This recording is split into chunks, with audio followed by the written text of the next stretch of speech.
You are listening to Revive Radio. The views and opinions expressed on Revive Radio does not necessarily reflect ownership, management, and advertisers of Revive Radio. 10, 9, 8, 7, 6, 5, 4, 3, 2, 1. You already know what time it is. ReviveIsAlive.com. Once again, ReviveIsAlive.com. Tune in. Revive is alive.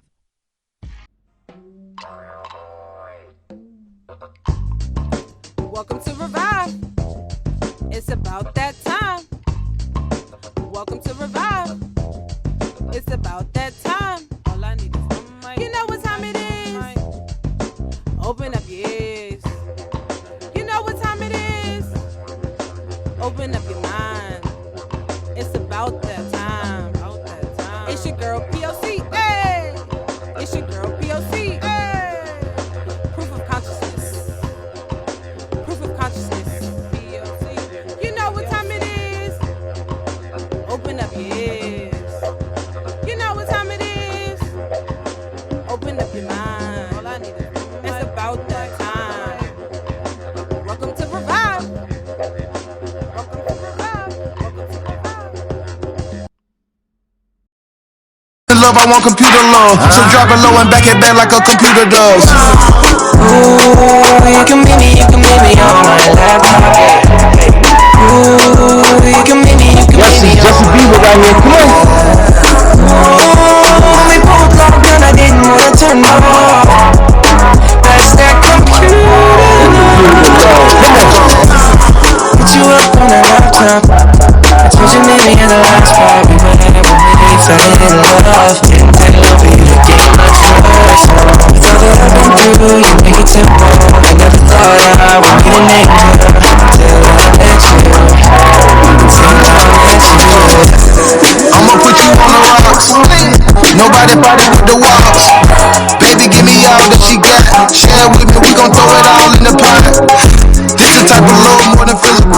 When the king get a queen, he invincible. All the system, every level, it was critical. For the red state, sit when I'm municipal. Even then, through computers, I was kissing you. Remember, through the computer, I would visit you. Daydreaming about us in your living room. Doing push-ups, cause I know you about to visit soon. I'm from the 6, I grew up in the worst trap. I'm way too rich, babe, to fall for a thirst trap. Plus, I know the grass ain't greener on the other side. Cause my house so big, I rarely see the other side. Ooh, you can meet me on my laptop. Ooh, you can meet me on my laptop. Ooh, we both logged on, I didn't want to turn off. That's that computer. Let's go, Tri-State. Meet me at the London. If you find time, we can run one. Talk about some things we can undo. You just in the Turn me up. 6-1 on the money, 9-2. You just say the word and I run through. No text, no reply, that's when Let's run it back. Meet me at the London. If you find time, Stop playing. Talk about some things we can undo. You just in the pen like a meet me at the Come on. Meet me at the London. If you find time, we can meet me at the London. If you find time, we can run one. New Young Thug. Talk about some things we Featuring can Travis Scott, J. Cole. just in the pen, I can find you. London. 6-1 on the money, 9-2. You just say the word and I run to. 2 texts, no reply, that's when I knew. Come on. I knew. Circumnavigate the globe as the cash grows. Get it whack like you get the grass mowed. I'm talking slick when I'm with the big slime. Could hit your, you can never hit mine. In my DM, the electric slide. No catfishing, this is not a fish fight. Never switch sides on my dog. Catch a contact, hit your ride, go to Mars. Everybody say, how could you come about your face and say I ain't the hardest you'd have never heard? I left off like a rapper's dead and bird. A verse for me is like 11 birds. Just did the math, it's like $2,000 every word. I'm on the purge, I beat the church. I killed some and I walked away from it. And I observed just how you curved and told them that they gotta wait for it. I know you ain't hot demand. I'm ballin' on the like you want a man. I'm drowning all inside the like I never swear. Hey, your IG, I put something on your sonogram. I'm the man. Meet me at the London. If you find time, we can run one. Talk some things we can undo. You just in the pen, I can find you. 6'1" on the money, 9'2". You just said a word and I run to.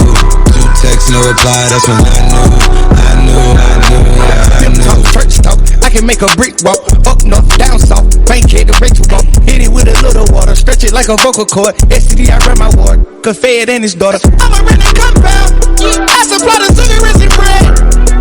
I got a main and she gon' ride. She took a quarter and she fled. I'm in the left so she gon' ride. I see the pain and shot it like bronze. I'm at the London with some big thighs. No fries, she eats steaks with the fish size. Then your mama tell you when something on fire. Supporting what you value. Your contributions will keep Revive alive, airing 6 days a week, 7 shows a week. Stream live with Revive. ReviveIsAlive.com. When I say Revive is alive, I mean Revive is alive each and every week. We got 7 jam-packed shows, 6 days a week. I need y'all to turn your radios up, stay locked, tell a friend to spread the word, spread the message. Revive is alive. Let's go. I stop driving road. I've been on the road like a pair of spinners and stop and goes. Yeah, I can charge you like a Dodge and a demon. Got your brother in the garage. Yeah. Every time I go back to the ward, act like they won't start and we leave them on that cement. Me at the London. If you find time, we can run one. Talk about some things we can undo.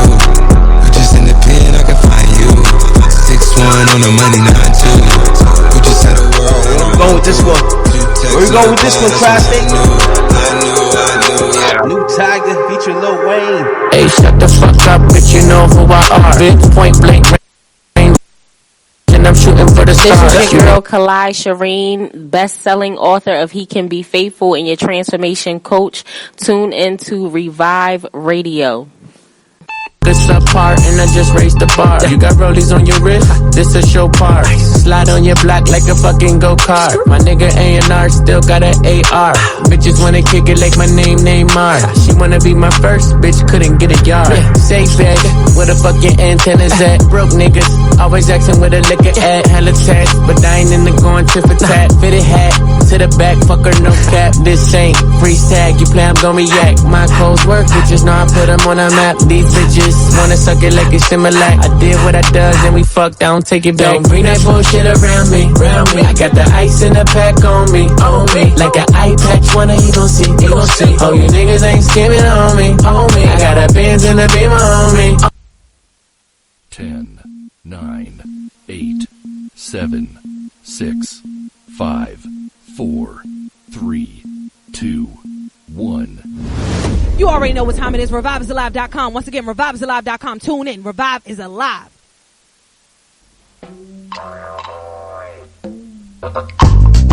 Welcome to Revive. It's about that time. Welcome to Revive. It's about that time. All I need is one mic. You know what time it is. Open up your ears. You know what time it is. Open up your mind. It's about that time. It's your girl p.o.c. Hey! It's your girl p.o.c. Hey!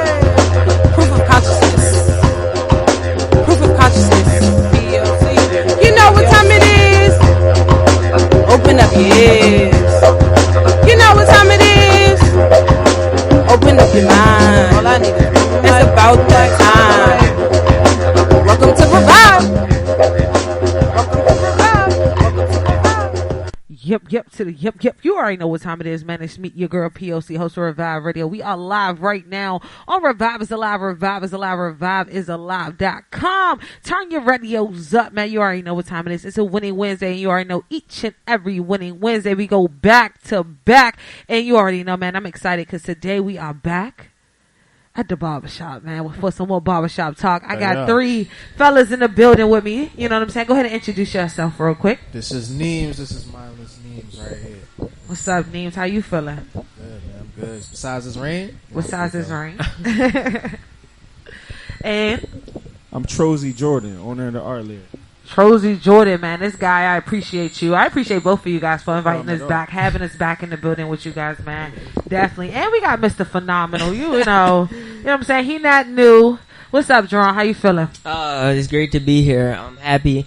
Look, we about to have an amazing discussion going on. It's an honor being here and being at the barbershop again. Thank you, Jordan. Thank you, Nim, for having us as well. And thank you, Tamira, for keep consistently going every day with this. No doubt. The Revive is alive 365, 24/7 a.m. to the p.m., man. Don't forget, you can hear us live each and every morning starting at 7 a.m. You got to get up anyway. So why not get up and meet your girl, p.o.c, man. Shout out to the whole PQRadio1.com family. Shout out to Time for Awakening as well, man, for having us on and allowing us to be, the voice of the youth, for allowing us to, broadcast and then also make a difference, to educate and re-educate each and every time we get on these airways, because, we have a responsibility, and I appreciate everybody for holding me accountable when we get on these airways, you know what I'm saying? So we just not on here talking about any and everything. And that's what brings me back to the barbershop, you know what I'm saying? That's what brings me back to the parlor, so we can have these open discussions, so we can talk about, the random things that come to our minds, you know what I'm saying? We can talk about the influences that are being put out to our generation, to our masses, to our friends, to our colleagues. We can get down to the nitty gritty with everyday people. It don't have to always be about the celebrities. It don't always have to be about, the people that we see on TVs and different things like that. We too have a voice, and that's what Revive Radio is all about, man. Giving that voice to, the everyday people. So shout out to everybody who's tuning in right now. Tell a friend to tell a friend to turn their radios up. We're live all the way to 10 p.m. once again. But Trozy, I want to start with you. You know what I'm saying? We back at the parlor. Tell the people, who you are once again. Tell the people about the, the parlor and everything you got going on. So basically, the art there is it's the number one barbershop in Philly. To be honest with you, it's a creative hub for a lot of different creative professionals to come here. Not just barbers. We got graphic designers. We got videographers. Awesome. We got different people that's into all different kinds of arts here. So it started as a barbershop in my mind. However, I just know so many creatives, so it kind of became a creative hub for everybody to come together. Shout out to you, man. I appreciate you for doing that. Like, that's really big, especially right now, you know what I'm saying, where there's no playgrounds, there's no park and recreations really for us to go to, for us to, have a safe space to be creative. And it's not really, that many art shops or art galleries that we can walk in and just sit down, like if it's a library, and enjoy ourselves and just start being creative and mixing and mingling and connecting with other people. So to be able to do this, at your own shop is amazing. You know what I'm saying? So I appreciate what you're doing. When the last time, let me ask you that, speaking of that, when the last time you felt like you was in a safe space, you know what I mean, where you could just be creative outside your shop? That don't count, you know what I'm saying? You can't say the shop. That's for everybody. I want to know everybody. Like, when the last time you just felt like you were somewhere in a space where you could just be as creative as possible? Good question. What y'all think? Besides the barbershop, library, it's Starbucks, hard to figure out, man, because this is my sanctuary right here. So like, everything is art. Like, I can think at my highest ability here. Okay. Just because I'm here every day, and I'm always changing different things in here to make it more comfortable for myself and all the creators that come here as well. Okay. So I gotta say the barbershop. I have no other. All right. Yeah, I feel like I got 3 different times. So one time was back in high school in my bedroom. Okay. That's where I felt like I was drawing and creating the most work every day. And then taking that and going into college, living in the apartments where I had a group of people that were on the same page, just doing different stuff. You had music producers and you had photographers and all that. And we were all roommates. So, creating every day. And then here at the shop. Actually, 4 times. So Rec Philly is another one where I used to be in the same studios and all that. That's where I can get the most creative. And then the shop. So those are 4 different periods. All right, shout out to Rec Philly. I appreciate that one. Shout out to Tim and the fam. Yep. For me, like, the most creative things that, where I find the most peace at is definitely at the library, for sure. Like, cause I actually posted shout out to you and the free library. Yeah, free library in Philadelphia, for sure. Thank you for supporting my guy and his, book signing, his first ever event. I appreciate the free library. Yeah, that was definitely a blessing from God, for sure. The library, though, for sure, cause that's where I can keep my calmness at. It's quiet. I can think of more ideas, and even at home too. Like Nim said, at home. The other day I was actually posting like the process of me like finding books and going through the library while I was actually there at the library finding the book, and I found this book that it was the title, what makes people or humans tick. So what like gets them motivated? I didn't read it fully yet. I just only read like that part and just a little bit in it. So we're just going to see how this goes, and you know, it's really going to be good. It's really going to be a big deal with this. So I feel you. Yeah, it's for me. It's kind of hard to tap into spaces other than the studio. You know what I mean? Like I feel like the studio is when I'm at my best, and I try to go to, you know, other I would say places, because the studio is so close to Drexel, so they have like little student corners and different things, like little pockets you can drop into. But it's just so much going on. I get distracted. I get to looking around. I get to talking to people. I'm like, yo, where you get them shoes from? Yo, da. And next you know, I'm in there for 2 hours and I had 20 conversations. You know what I mean? But that's just, I don't know if that's because I talk too much or just because I know, like, when I'm really trying to tap in and be creative, I have to zone out a little bit, or I have to make sure that it's like-minded people around me that's going to make sure I'm staying focused, and not people that's with the just talking about anything. You know what I mean? Like, yo, we came here like an hour ago. Why we ain't get started yet? Right. I feel like when you creative, you take a lot in from your surroundings. So that's part of the process too, because creative is natural. You know what I mean? So like, if you gotta talk to people, you know what I mean? If you gotta take a picture or something, or if you just gotta just take whatever energy you can from the outside, it just helps you be more creative. You know? No doubt. And speaking of being creative, because Jerron was talking about books that he's reading, I'm actually currently reading Don't Sweat the Small Stuff. Everything is small stuff. And when I tell you that book has like liberated me on all kinds of levels, because it talks about how we make things that are extremely small so much bigger than what they are. We allow our mind to create so much, you know, vivid pictures for things that are really just the size of a pea, you know? We empower the problem. Exactly. That's what it is. Exactly. So when it comes down to small things, like I wanted to ask you guys about that. I appreciate you bringing up this book, because I've been asking everybody since I started reading it. What is like that one pet peeve? Like what's that one small thing that's been bothering you right now? Like that you can't get out of? Like, yo, this is just really something. Like it didn't bother me before, but now it's just bothering me. Mine is when people smack their food. I personally, cannot shake it. I can't shake it. Personally, with me, it's nothing with another person. It's when I can't get the work done in a timely fashion. Like that makes certain sense. work with the barbershop. All my guys know, like I'm a get it done type of person. So if I can't get a certain tags done in a certain amount of time, it really, really bothers me. Yeah, like that makes sense. I'm trying to add a new station. So you're a perfectionist. Yeah, I'm definitely a perfectionist. Okay. Got to get it done in a certain amount of time. All right. I feel like my new pet peeve now, just because like I'm so involved with so many different people and opportunities and stuff, it's just like the ability to not be away from my phone and have people not want something. You know what I mean? Like I just never got to experience that time where people aren't asking for stuff. Like I just want to relax, and then people feel offended if I'm like, nah, I just want to be by myself, or I don't feel like coming out there. And the thing is so amazing. Like whatever they're doing is so great. They're like, what? How can you not be here? Why you staying in the house? Like why you staying in the house? It's great thing. Like I don't get to be by myself a lot.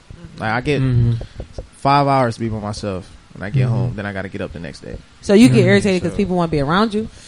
No, I just get irritated from the amount of like requests, like you know what I mean. So especially popular? after I say chill, like so because you popular, you don't want to be popular. Is that what you're saying? You tired of being a popular guy at the lunch table? You know what I'm saying? Sometimes I understand. It can get like that. It can get like that. All right. What about you? For me, time management. Definitely getting time. That's big. Getting time to yourself more. Because, like, around, like, with me, since I have, like, 3 jobs, and then now I'm selling books, and then trying to build my own. My man said he had 3 jobs, y'all.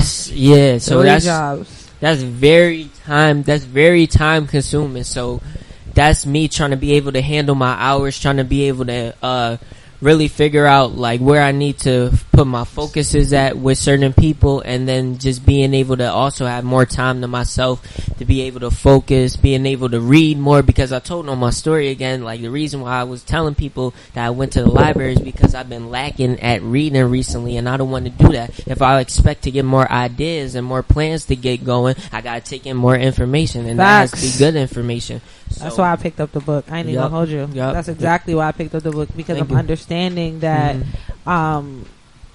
you have the knowledge is power, you know what I mean, and to withhold power or hold power in general, you have to be able to understand that learning is key, and that's something you need to do every day. You know what I mean? Making sure that you are taking in something new every day. You're learning something new every day. Then also making sure that you're learning something that is going to be let me say this, learning something that you are able to apply to your life. You know what I'm saying? Like, not just out here learning about lions, tigers, and bears, and you don't want to go out and, you know, be a veterinarian. You know, do something that is going to actually benefit you and the longevity of what you're trying to do. So if you want to be a billionaire, I would say go pick up Rich Dad, Poor Dad. You know what I'm saying? So it's different things that I would say when it comes down to being a very knowledgeable person, because some people have, you know, all the information but don't know anything at all. You know what I mean? Like this damn cell phone. We have power at the phone, you know, at the palm of my fingertips. I want to piggyback off that. So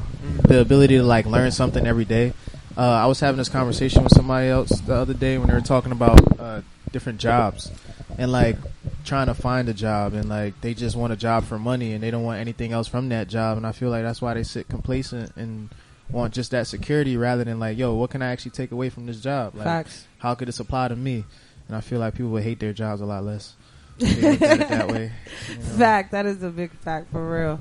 And the thing about it is, each and every Monday, Jerron was there with us on Monday too. We talk about it's Money Talk Mondays, and we talk about helping people who want to leave their jobs, you know, who are currently working 9 to 5s, who want to leave their jobs and start something or become an entrepreneur or follow their dreams. And then we also talk to people who are okay with working 9 to 5s. You know, there's nothing wrong with that, because a lot of people try to tear people down who works 9 to 5s. There's nothing wrong with that. You know what I mean? But allowing that 9 to 5 to be your investment, not something that you are utilizing to, you know, make your situation better. It's something pretty much something when it comes down to creating investments or a long-term, you know, situation for you and your family. Like, what are you doing with that 2-week check that you get every 2 weeks? You know what I'm saying?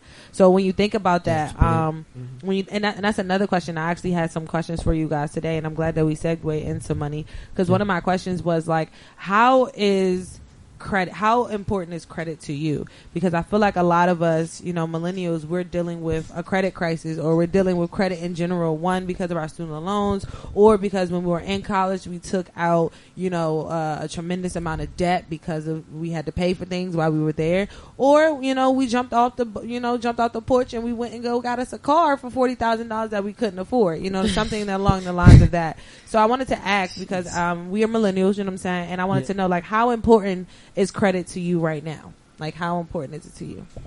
Credit is super important to me right now because my credit is messed up. Okay. To be honest with you. How did you mess it up? Like, if you don't mind sharing. Co-signing and just trying to get everything on credit at a young age. Like, it's kind of like a prize when you realize that you can just get something and pay for it later. So just early mistakes on in the game, you know, and I'm pretty much stay on top of my bills. It was more so a lot being on my credit. Okay. So yeah, I'm trying to get back on top of it. You know, it's different outlets that you can go to. I think it's one called Clarify, just for anybody that don't know that want to get their credit straight. Clarify is great. You can go down there and they fix your credit up real nice. So would you say, like, your credit based on the things that you probably did in your past, would you say that defines who you are now as a financial person? Nah, definitely not, because I stay on point with all my bills. It's just, you know, trying to get too many things at one time. I feel you. Like, for me, credit, it's a big deal for sure. It's definitely important, but I feel like I gotta handle it in phases, because my credit got shot from school, and you know, when they want, you know, $200-300 when the month come, and I'm stuck paying other bills and stuff like that, I can't really like put the daily necessity bills on hold to just pay off something that, you know what I mean, that I was doing when I was like 17-18 years old. So I feel like for me in my life, building a solid foundation as far as like what am I doing to actually bring that solid income in, and like do I have everything maintained before I can start working fully on my credit, because I don't really need to use my credit for anything right now. You know what I mean? Like, once I have to start using my credit, then that's where I work on it. You know what I mean? Try to figure it out. So, but right now it is what it is. Yeah, right now it is what it is. Like, I feel you on that one. I definitely have a similar opinion about it. What about you, Jerron? At the age of 19, like, what's up with your credit? You know what I mean? I'm at 0 Can you right co-sign? Well, the funny thing is, I don't really like focus too much on credit. I try to like make my own money at what I'm doing now and just like allocate that to the right places that will make you money. So I think for my situation, I can't really talk big on credit or like go off on credit because I haven't used it or I haven't like really. Unless, like, if you're talking about college loans, then that's what I would use mine for, like, and then, like, just being able to create a right payment plan for that, and then if you can keep up with that, then you'll be good. You'll have good credit. That's how I see it. Man, if I could just be super transparent, I think credit is bogus. I mean, I feel like credit is a scam, just like how taxes is a scam. You know what I'm saying? I feel like people find a way around it. People find a way to get, you know, things done regardless if they have a bad credit score or not. It just depends on if you know the loopholes, if you know the policies, if you know how to read the black and white. You know what I'm saying? So when it comes down to credit, I feel like it's just another way to keep us on paper. It's just another way to keep a number attached to the social security number that they've given us. You know what I mean? I feel like credit is just another way to keep us in that system of making us, you know, buy and purchase more than what we need to do, because technically you have to spend money in order for your credit to go up. You know what I mean? Like, you got to buy things in order for you to technically have a good credit score and then pay it back on time. Like, how much sense does that make? That interest always rises too. You know what I mean? And then most of us, you know, when it comes down to credit, and that's the thing too, I feel like most of us don't even know what we're doing when we do take out these credit cards, because it's so much in that black and white that they don't, you know, really tell us up front. All they tell us is you'll be able to get 75% off right now. If you sign up for this credit card, you get 75% off right now, and 75% sounds amazing right now. You know what I mean? Like, but in the long term, you'll be paying back 75% more than what you actually took out because of the interest and different things like that. Especially if you paying for something you can't afford. Credit is simply paying for something that you cannot afford up front. Credit is something that you should not be using because obviously you did not have the money to buy it. Right. You know what I'm saying? Right. So when it comes down to credit, shout out to all my millennials who's trying to get it right because we wasn't educated up front. You know what I'm saying? But for the ones who have not started, I would definitely say just try not to utilize it. If you don't have like a family, you don't have like a family emergency, anything of that nature, just try your hardest not to use it. If you don't have the money, don't buy it. If you can't afford it, you can't afford it. Maybe it's just not for you. And a lot of us live above our means, and that's why I feel like a lot of millennials are in debt when it comes to credit. You know what I mean? Like, we spend... It's like a trap, like you said. Because if you look up the etymology of the word mortgage, mort means dead and gage means pledge. So it's a dead pledge that you're signing up with a mortgage. Facts. So you're paying like people pay it for the rest of their lives until they're dead. That's literally what it is. Exactly. And like you said, go ahead. Because when you like 30 years old, you get in a house. That means you still paying it till you 60. Exactly. Yeah, these fixed when you like 60, deals. You better make some money. So it is real like that. It's crazy. It's a crazy system. It's definitely it's something that I feel like, you know, we need to talk about more, just as far as just on a financial note, because a lot of us are in positions where we're not able to go out and get a car right now. A lot of us are not in a position where we can go out even rent an apartment because our credit is shot. You know, when it comes down, especially in the city of Philadelphia, because of all the gentrification, if you want to rent, they're asking you for your credit score. You know what I mean? It's not a secret anymore. Like, everybody is looking for that score. So, and even when it comes down to taking out what was we doing? I was like, I need a credit score for that. A car. I'm renting a car. Yo, I did not know that. Yo, they ran my credit. I was like, nah, you're gonna ding my shit. Like, no, I did not know that. No, I didn't know that. I knew you needed a credit card, but they allow you to use a debit card. So I was flying out. So when you are flying out and you have a return flight, they will allow you to use your debit card because you have a return flight. But at the car place that I was at, they was like, yo, we have to run your credit. I was like, I gave you a debit card. He was like, yeah, but we still have to run your credit. I was like, what? You gotta get on that Toro, man. What's that? Give me him. Toro, man, that's the work. Listen, it's like that's the work. It's like Lyft for renting cars. Like, other people rent their cars out. Really? I use it every time I take a trip. I went to Miami. They got Lambos, i8s, everything, foreign cars. Toro. From it's an app? Cheap to expensive. For how much? different prices. So hold on, time out. So you're telling me I can physically take their car for the weekend, like if it's however long you want. They put it on the app, budget or something, and that's like you leasing. pick a day, see if it's available. You meet up with that person, or they can bring the car to you. How does that work though? You gotta have insurance. You gotta have a license. Like what? You just gotta have a license, A driver's license. Yep. So what about the insurance for the vehicle? Insurance, I believe it's insured through Toro. Really? Toro gives that person insurance, and they have different packages. You don't have to select insurance on it though. Yo. Yeah, it's official. I Shout out to use it every 2019, time. yo. Every time I go on a trip. And it's that simple. Like you just download the app, put your information in, and just like a Lyft will come and pick you up. They will Super come simple. And You drop can a get car it. off. You can get a car like an hour from now. Damn. So I can go in there right now and get a car at 10 o'clock. I did not know that, and I don't drive. So Yeah, like it's the official. fact Everybody need to that, download that. Yo, Red, why you ain't give me hip, bro? TURO. Why you ain't? Price is a lot cheaper, and you know what makes it better than a regular rental car place? The regular rental car place usually asks for a crazy deposit, like $200 Yes, down. they hold it. Even sometimes $400 down. Mhm. Toro don't ask for that. Unless you're an underage driver, like if you under 25 or something, it might ask you for a little deposit or something, or add a little fee on every day. Wow. But Yo. those deposits out the window with Toro. Shout out to the tips, because that's something I did not know. You know what I'm saying? For all my people who drive and Lyft and Uber. I mean, for all my people who ride Lyft and Uber like me, we can get a car. You know what I'm saying? Save up. Might just be renting a car. I Save did up. not know that. And that's one of the reasons why I was never going to do the rental car place, because they was running my credit and I didn't like that. And they're big corporate companies too. That's what I'm saying. It All the is. Lyfts and All Ubers the- I be yeah. taking. Yeah, they're big corporate companies, so there's a lot of in the fine lines, you know. So can I put Shout you out on to another Jordan. app for all my Please travelers? do. Come Yes, on. yes. Let's get it. All right, so another one called Hotel Tonight.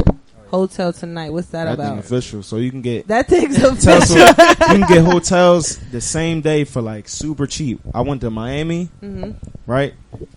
I got a hotel on South Beach for $40. Nice Really? joint too. I'm not a hole in the wall. What? A nice joint. And Like it's a called penthouse? Hotel Tonight. Hotel Tonight. And these are apps. You just simply download the apps. Yep. Simply download the app and go in there, and they got mad different hotels for cheap. Oh man, I definitely gotta look into that crazy one. 'Cause 'cause I'm Jordan, always you on the my move. travel agent, bro. I'm about to say, You my- Bro. you better start a whole nother business. Shit, I did not know that Crazy at all. 'cause it was a theory that I was told, where they said that the reason that the hotel rooms be so cheap for certain towns because they really try to squeeze out what rooms are not, you know what I'm saying, or people like book last minute and then cancel, and then they gotta Fact. finish, fill in that spot To like, get it popping again. Yeah, like they got quotas to meet, so it's not like just room sitting. You know what I mean? That's so. Do you think the hotel or the people on the app who gets a bigger percentage for booking those? Just a guess. I'm sure you don't know, but like, who you think gets a bigger percentage? Do you think that people who are running the app get a bigger percentage, or the hotel gets a bigger percentage for people who are booking through these? I think apps? the hotel, of Yeah. course, because they providing all the amenities. Okay. You know, the app is just linking one person to another. So the app is the person. third party, not the hotel. Yeah, the app is the third party. Okay. All right. And speaking of apps, I want to get into this app that everybody is just using right now. It's trending with these old faces. But we want to go to a quick break. Right after this break, man, I want to talk about this because I got to know, because it was literally yesterday when I got on Instagram, I was mind blown. I was like, yo, what is going on? Did I miss something? I didn't even get the memo. So I was just over it. So I really want to get into it. I want to know y'all thoughts about it. But we got to go to a quick break, man. Right after this quick break, we got more coming up. It's a Winning Wednesday. Turn your radios up. Spread the word. Spread the message. Let's go. Host of Revive Radio. I need you all out there to do one thing for me right now. Spread the word, spread the message that Revive is alive. Once again, Revive is alive. And I need you guys to go check out our website at reviveisalive.com. Once again, reviveisalive.com. And follow with Facebook, Twitter, and Instagram at revive_p.o.c. Got my chain, real when they hit on me. Got a Spanish bitch sucking on me. Nigga, and I put that on me. That bitch fucking on me. I'm with two hoes that I call one and only. One ratchet, one bougie. You can call them R&B. One blunt in between two fingers. World peace, yeah. yeah. I'm up there somewhere. Hell yeah, fuck yeah. Fresh hair, what smell? Long hair, don't care. Yeah. You can get shot there, there. Play fair, fuck fair, it's unfair. Hell yeah. I was 12, rich as hell, welfare, farewell. I done got too big, now the world is handheld. I done broke a whole dozen down to a cent.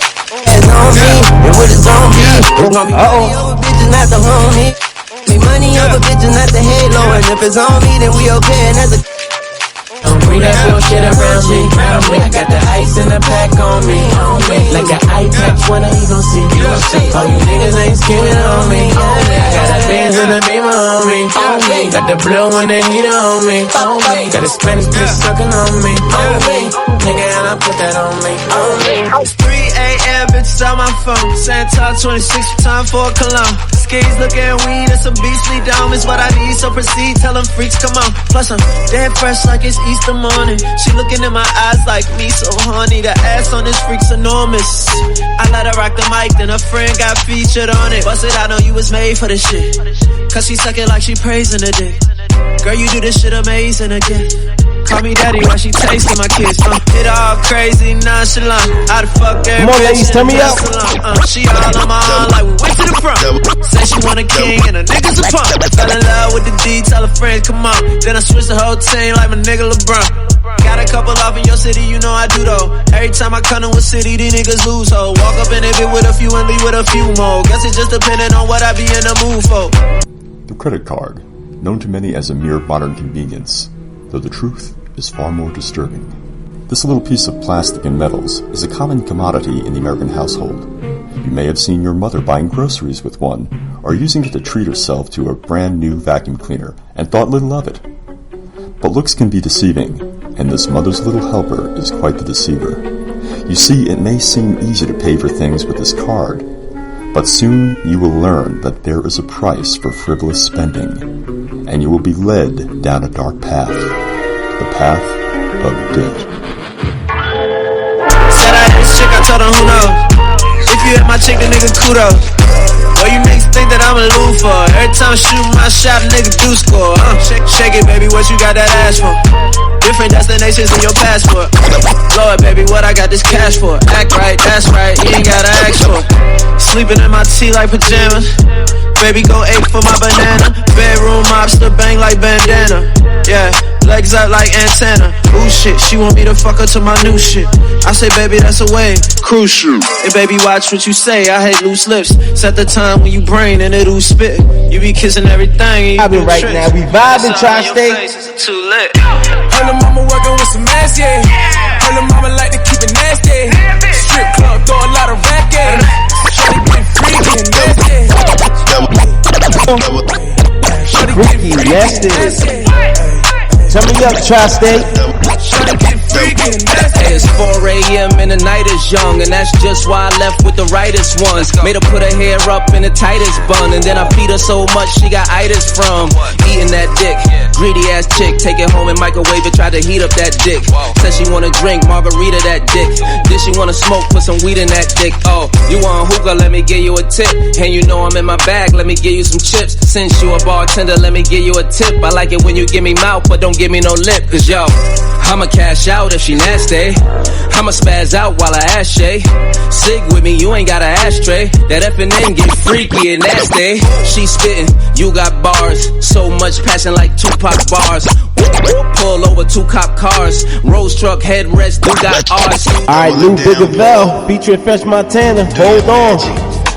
Support Revive Radio and connect with us on all social sites at Revive_p.o.c.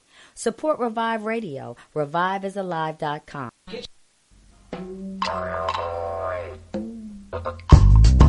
Welcome to Revive. It's about that time. Welcome to Revive. It's about that time. All I need is one mic. You know what time it is. Open up your ears. You know what time it is. Open up your mind. It's about that time. It's your girl p.o.c. Hey, it's your girl p.o.c. Hey, proof of consciousness. Proof of consciousness. p.o.c. You know what time it is. Open up your ears. You know what time it is. Open up your mind. All I need is it's about that time. Welcome to Revive.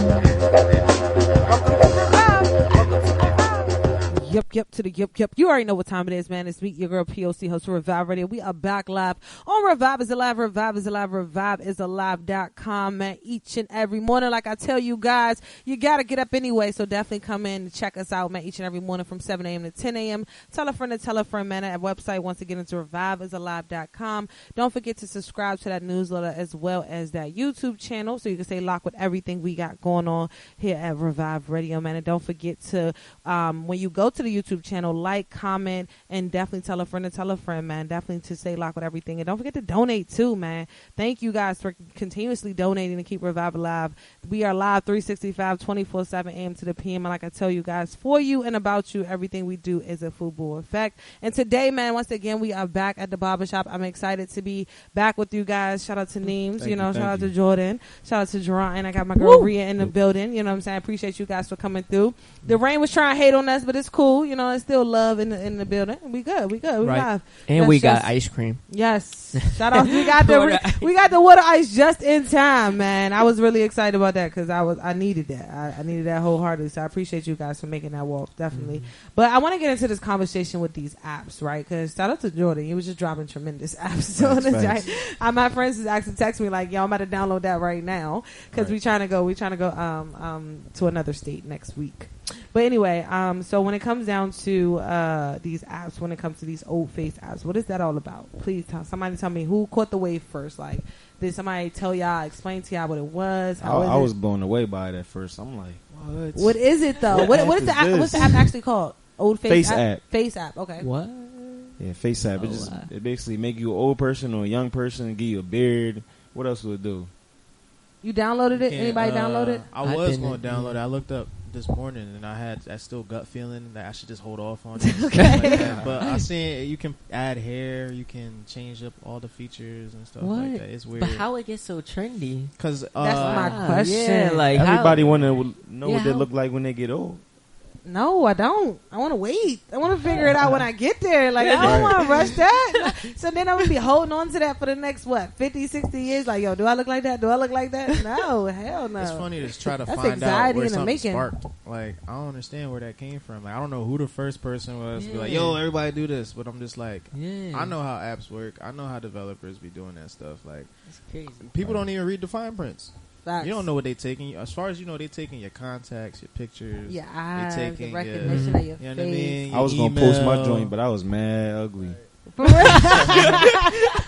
So you ain't do it. You ain't do it. Mad ugly on that joint. How many pictures did you try to get that right one? It was the first one. I'm like, shit. So after the first one, you was over it. Yeah, he was over it. I sent it to a couple homies, but I'm like, I'm not posting this joint. Y'all ain't about to fry me. Anybody else try it, John? Did you try it? Nah, I was just looking at it through my timeline and like Insta stories. Like, I didn't try it at all. I mean, everybody tried it from like Dwayne Wade to what was his name? Stephen Curry. Everybody jump in. I want Rhea to jump in real quick. Influence. Yeah. Huh? That's part of the influence. Teron, let Rhea get the mic real quick. Okay. What you was about to say, Rhea? Yo, even Anthony Davis, even Anthony Davis put that joint up. Like, I'm like, but like he said, I don't want to, like, the apps be taking so much. Mm-hmm. If you read it, it'll take your contacts. It'll want to know, like, everything. Like, so I just don't be getting into all of that, downloading every app. I just stick with what I know. I'm definitely with you on that one. Yeah. But let me ask you this, right? So when it comes down to things becoming trendy, right? And I know Jerron just said like how do you how did it start? Like who made it trendy? But the thing about it is like when it comes down to the influence of things that become trendy, it's like, do you think that people hop on it because it's going to get them likes and retweets and shares too? Or do you think people hop on it simply because everyone else is just simply doing it and it's just another thing to do? You know what I mean? We are simply that bored that we all have to, do one thing just to fit in. Like, is that where we are right now in the time? Like, are we that bored? In my opinion, I really think everybody just hop on it because that's what everybody else is doing. So it's everything else and thing. and they don't have nothing else going on, like nothing else going on outside of scrolling. Yeah, so I thought about why I would do it, and I was like, it looks cool. I'm kind of curious. I want to see what I would look like, but that's what it is. I think it's the curiosity too. Like, yo, what is that thing? Like, I want to try it. Oh, it looks cool. Like, oh, let me do it. Like, it's just a fun thing. So I don't know if it's that everybody's bored, but it's just nobody ever seen nothing like that. Okay. So when you don't see something and it's so different, you gonna want to try it out. I feel you. Know what I mean, it's just about how far you're willing to go to find out about what it is you're trying about. Okay. You know what I'm saying? What about you, Jerome?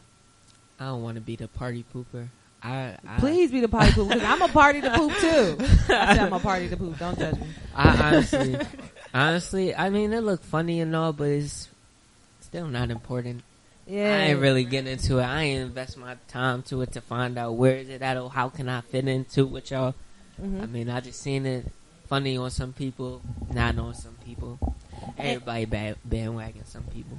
Bandwagon. I appreciate that one. Thank you for throwing that out there. But I want to just put an extra piece to it. I think too deep sometimes, and I just want to know if y'all went this far too, right?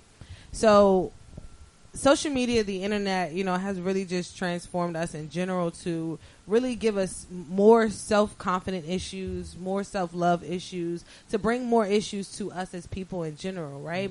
And when you think about it, social media is one of the biggest influences that we have today at the palm of our fingertips.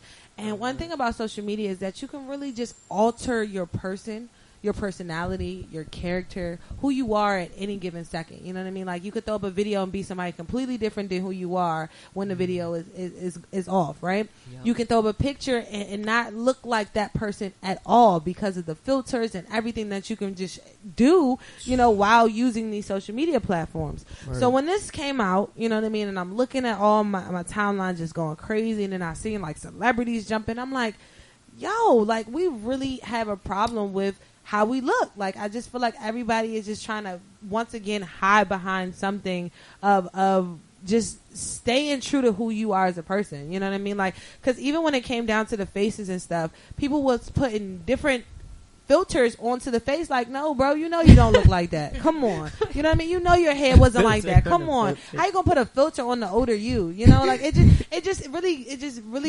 it was just a lot of self-confidence issues once again. That's what I looked at it. Can I just say something as a barber? Please. A lot of cats with no beard was extra hype. They put a beard on their face.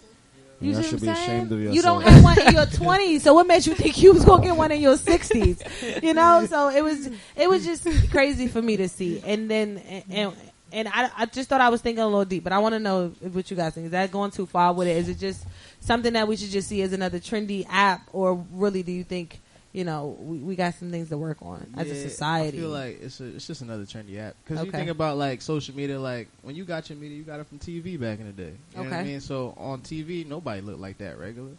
Like, they always say, like, TV add a couple extra pounds or something like that. Or, like, they be adding up all this extra makeup. They really do, though. To just put you in front of a camera real quick.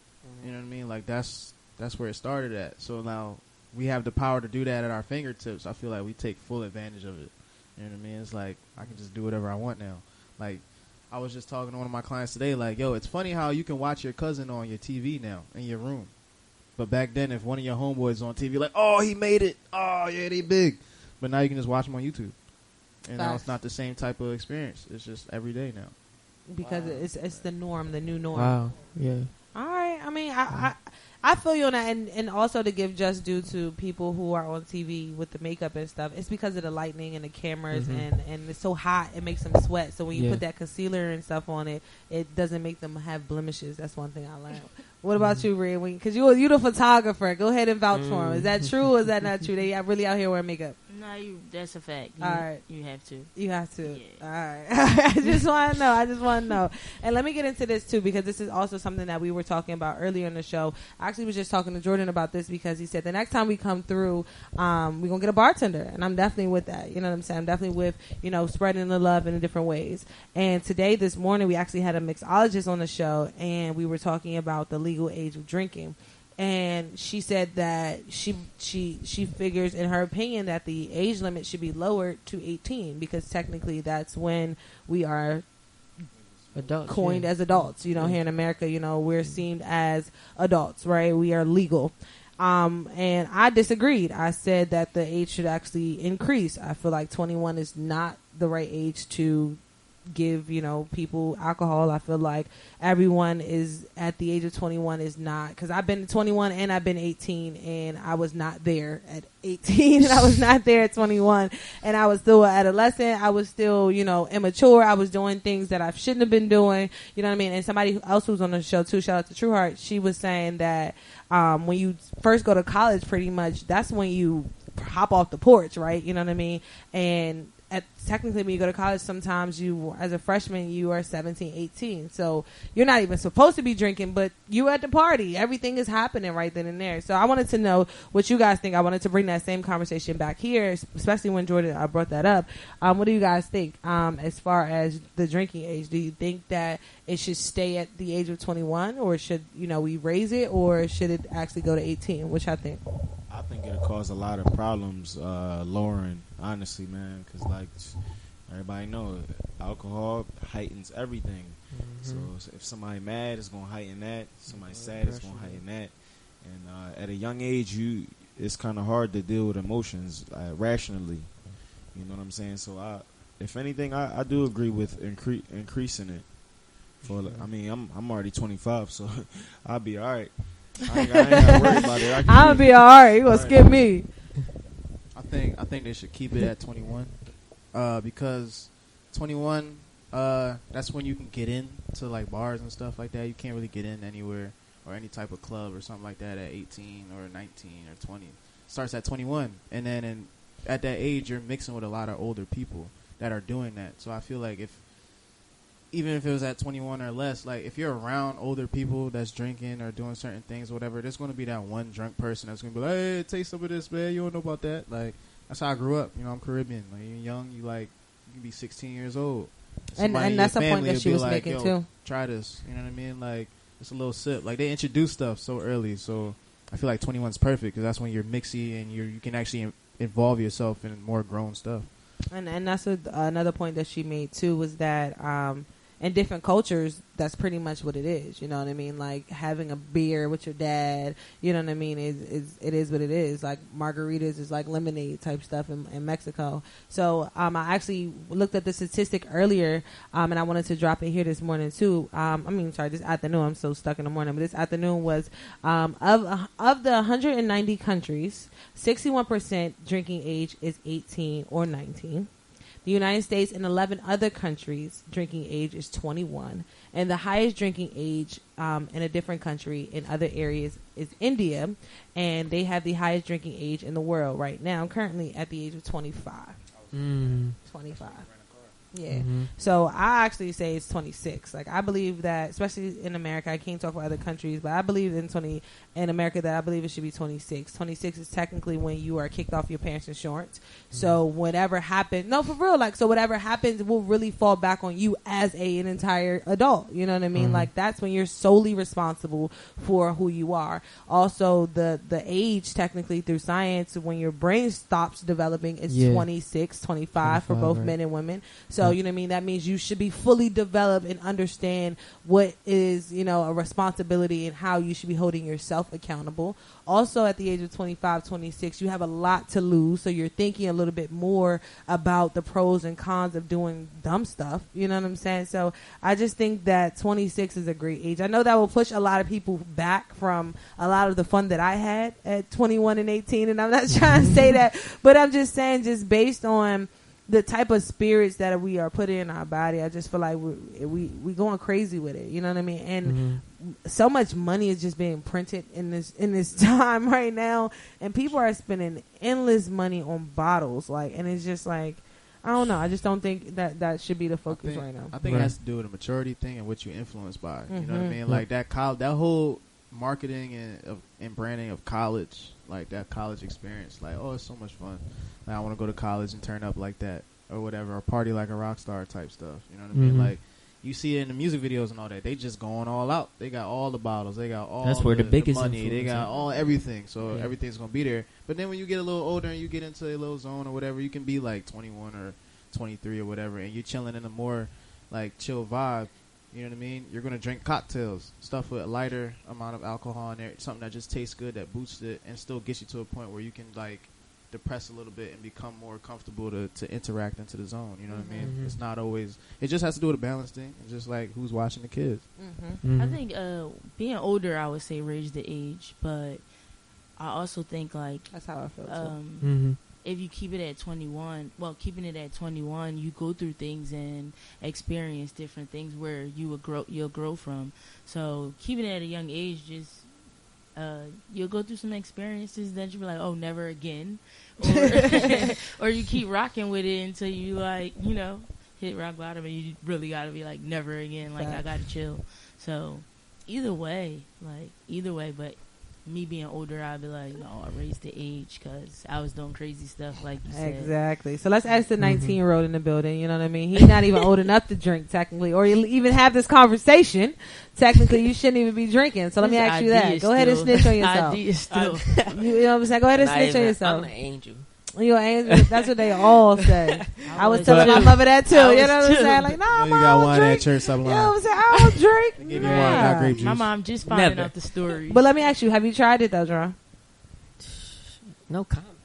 For real? That's all right. It's okay, Jerome. Right, you are technically legal. You're 19. This for y'all. This in the book. I have tried it. I follow behind friends too to see how it is and try to do it with them too. Okay.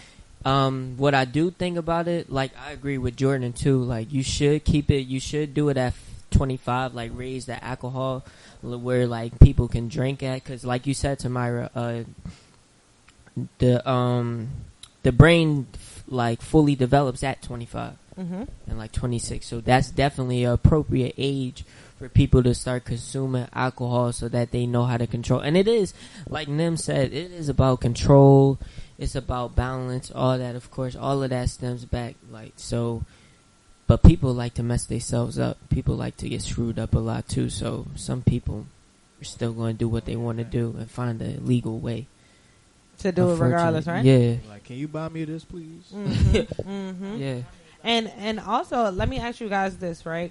What was like the first beverage of choice that you hopped off the porch with? Like, what was that first alcoholic beverage? I'll snitch on myself first. Like, I had no clue what I was drinking. I don't even know where we got it from, but it was Grey Goose, and I was literally one of the last Grey Goose, man. I'm trying to tell you, that thing put me so far down. I didn't think I was going to survive. I didn't think, and that was when I thought we was doing something too. You know what I mean? You thought you get the whole mug of it was pretty and everything. You thought it was, boy, Grey Goose burned so damn bad it don't make no sense. So dizzy. Yes. How old were you? I was 18. I was way younger than 18. I tried some of my moms on the sneak too. Yeah. Trying to be cool in front of my cousins. So how old were you? How old when you first popped off? I had to be like 16 probably. 16 and that was Grey Goose. Yeah, definitely a whole straight cup of Grey Goose. Jeez. I probably only drunk like half, maybe. And I was definitely dizzy afterwards. All right. Who else? Names? What about you? Mine was Guinness. Guinness? Coming from the Caribbean household. Okay. We had that Irish beer, which is Guinness. And, I mean, I had a taste of it before when I was younger. My mom made it like a milkshake with it. Okay. And I was like, it can't be that bad. Then I tried it by itself, and I was like, nah, I don't know. But it was a little too strong. I suck it up. You know what I mean? I was sitting there. I drank the whole bottle, and then I kept going for more. I'm like, all right, cool. This is cool. So Guinness is your choice of drink now? Nah, my choice of drink is like kind of varies. Like right now, I like to start out with a Long Island wherever I'm at, or like a stressful Johnny days. Yeah, like a Johnny Walker, Black Label. I like to start out with those and then ease my way. How old were you when you first had the Guinness? I was like 16. 16, yeah. All right, 16. What about you, Rhea? My grandma used to leave the Henny on the table. So, I mean, I never wanted to try it because I seen how crazy they would get. But then, like, my friends came over one time and that thing was on the table. So we all, like, shots. Yo. I probably was, like, 18. 18? And then I didn't drink for a while. So you got tore up that day? Yeah. That sounds like burned. I'm about to say Henny sounds like it's gonna get you right, especially for the first time. Right. It gets me right still now. I cannot do the cognac at all. And what you tried, Jerome? What was that first time when you tried it? It was 17, I think. I do believe. and I tried cheap liquor at a house party. Probably was that. I know. I don't know what it was called, but I can't even. I don't know how people like Jungle Juice. No, yeah, Bankers. That's Bankers used to be that vodka that they would have at every college party. It was like clear Everclear. Oh yeah, Everclear. Wasn't it Bankers the label? I don't know. It was trash. I don't drink any clear. I cannot do clear anymore. None of the above. The one drink that I would never forget, and I would recommend no one ever trying this drink, and I do apologize if I'm hurting the brand, but Saveka. Like I really just do not encourage anybody to drink like that. Is just completely rubbing alcohol. Have you guys ever had that before? Rubbing? No, Saveka. Svedka. Yeah, I had it. I hate it. Yeah, it tastes nasty. It's not even a taste. Like it's just what's in it and how it is. It just it shouldn't be consumed. That's Everclear right there. That's like that's the type of liquor that you put on a bar and you just let it burn. You know, for tricks and flair, but you shouldn't ever consume that. I just definitely recommend that. But let me put this statistic out there too. I wanted just to hear what you guys thought. This is something else that we were talking about this morning, right? So shout out to, I just want to name the website too, National Institute of Alcohol Abuse and Alcoholism. So this was about families, right? So family consequences. More than 10% of the U.S. children live with a parent with a alcohol problem, according to a study in 2016. So if you live in a household with two or more parents, you know what I mean? Or you have two parents, technically, I should say that. One of those parents have an alcohol problem or they're abusing alcohol in some way. What do you guys think about that statistic? I didn't live in a household with both of my parents, but I seen alcohol being abused in both homes. You know what I mean? So what do you guys think about that? That's facts. So especially in the hood. So if you live in a house with two parents, one of them has a problem. What was the percentage? They didn't give a percentage. Oh, they didn't give No, I'm sorry, they did. More than 10%.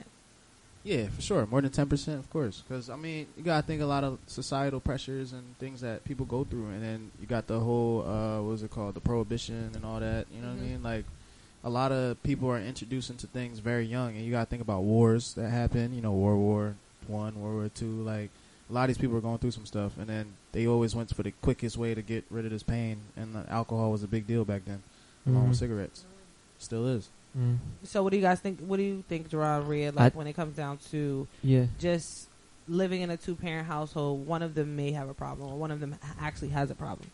I think it honestly depends on probably the mental issue, like if they going through like any like mental health issues, and also it depends on finances, because like when Nim said, like people go through a lot of societal pressures, people go through different traumas in their life, and like they need something to try to, like, escapism. They need something to escape from. They need something to like cover up. But really, with a two-parent household, I don't even know. For me, I live in a two-parent household, but they never really, like, they did go through some problems with like smoking and all that, but so it could be true and it could, and like for some scenarios it could not be true for other people, so it just varies really to me. I never had that experience, that's why I asked, honestly, when it comes down to what's your thoughts here? I never had that experience either. Like neither one of my parents drink, but really? Yeah, that's amazing. So you never seen your mom or your dad take a drink? Nah, my mom won't drink. That's so dope. She like Jesus through and through. Shout out to her. That is so dope. But she like Jesus though. It's how you said it. But I feel like people who do, like the households that one parent drinks, I feel like that it's a generational thing. Like they've seen it as a coping mechanism before, so you just follow the pattern of what you've seen before. So. And that also trickles down to the rest, you know, which is the family, the youth, the kids, the children that's in the household too. When it comes to monkey see, monkey do, like, you know what I'm saying? For example, just simply like what you said, your grandma left it on the table, so I seen you do it, so now I'm about to see what it look like when I do it. You know what I'm saying? And it really can be that simple.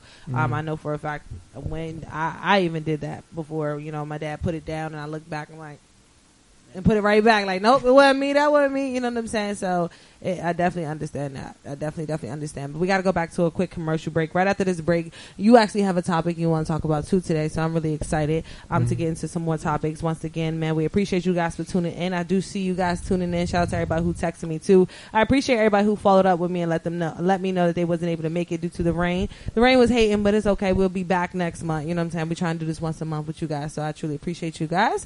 We'll be right back. Let's go. Shout out to Ted, Money, and Harmony, the Goddess, for holding it down on the other side.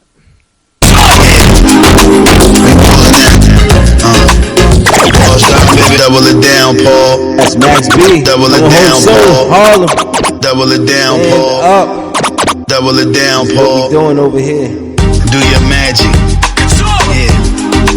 We rolling out. Remember, you tune into Revive Radio. Turn those radios up. Let's go. I like to have fun. Yeah. When the last time you heard one of these?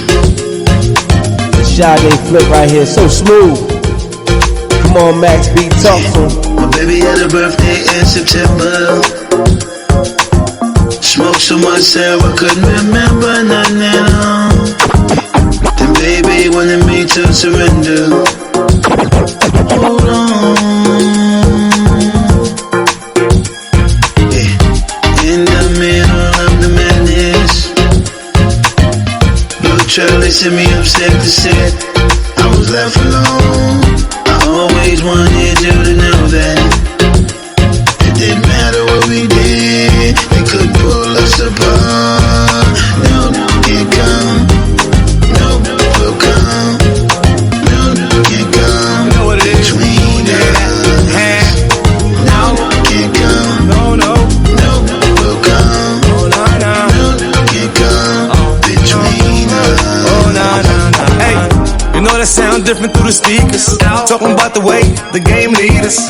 Talking sauce, got it by the lead. Move yay from the checks like a so wavy right now. Sneaker box, no sneakers. Gotta find new places with blue faces. Montega, young legend. Pepe, held the wave down for a decade. Slip never, big stepper. Tap dance on the work, young Willie Pepper. Lock the game down, did it all alone. They ain't know what the quiet before the storm. Welcome home, Bigger Bell, big M's in the mail. G5 from the jail to the penthouse with Montana. Bigarachi, Mill Cash out the bank, jail ID. Baby, I never trust. Yeah, I put it in your face.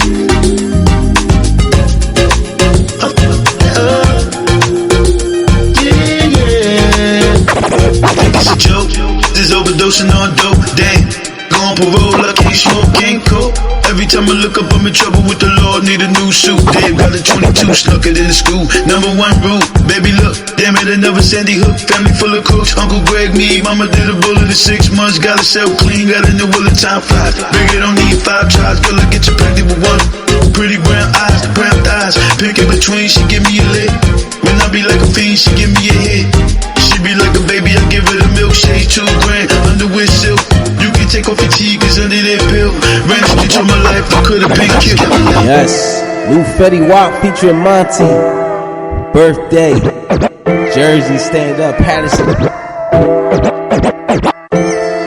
Jersey stand up, Patterson. Shout out to my Jersey people.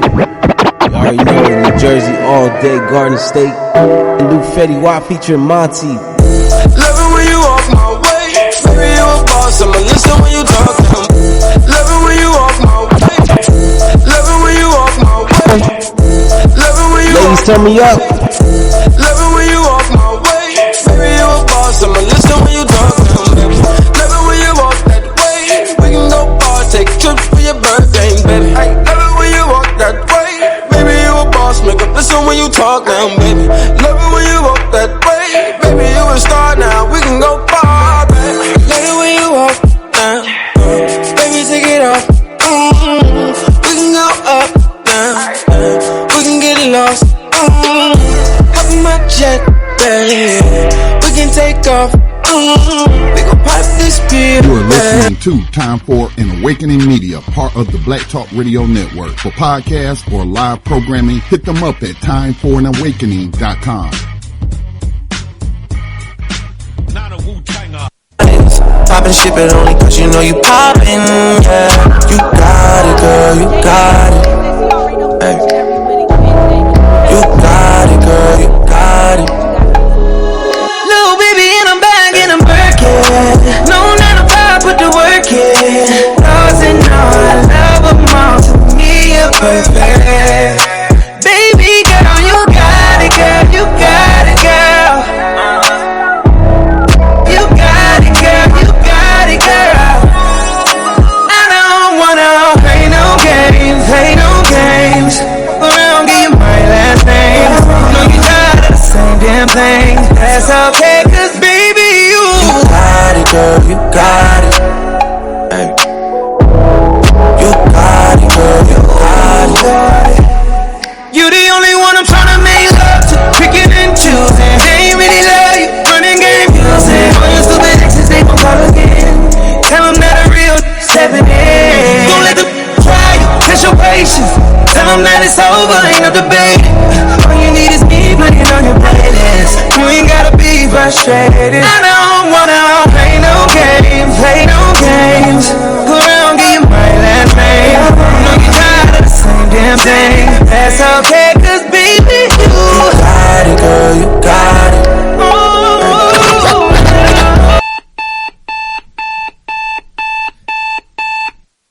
I know you see me on the video. I know you heard me on the radio. But you still doing. Yep, you know what time it is, man. It's me, your girl, p.o.c, host of Revive Radio, man. We are live each and every morning, starting at 7 a.m., man. Revive is alive. I need y'all to turn your radios up. Spread the word, spread the message, man. Stay locked to Revive Radio each and every morning, getting this good morning mix with me, your girl, p.o.c. Find more information at reviveisalive.com. That is reviveisalive.com. Because Revive is Alive 365.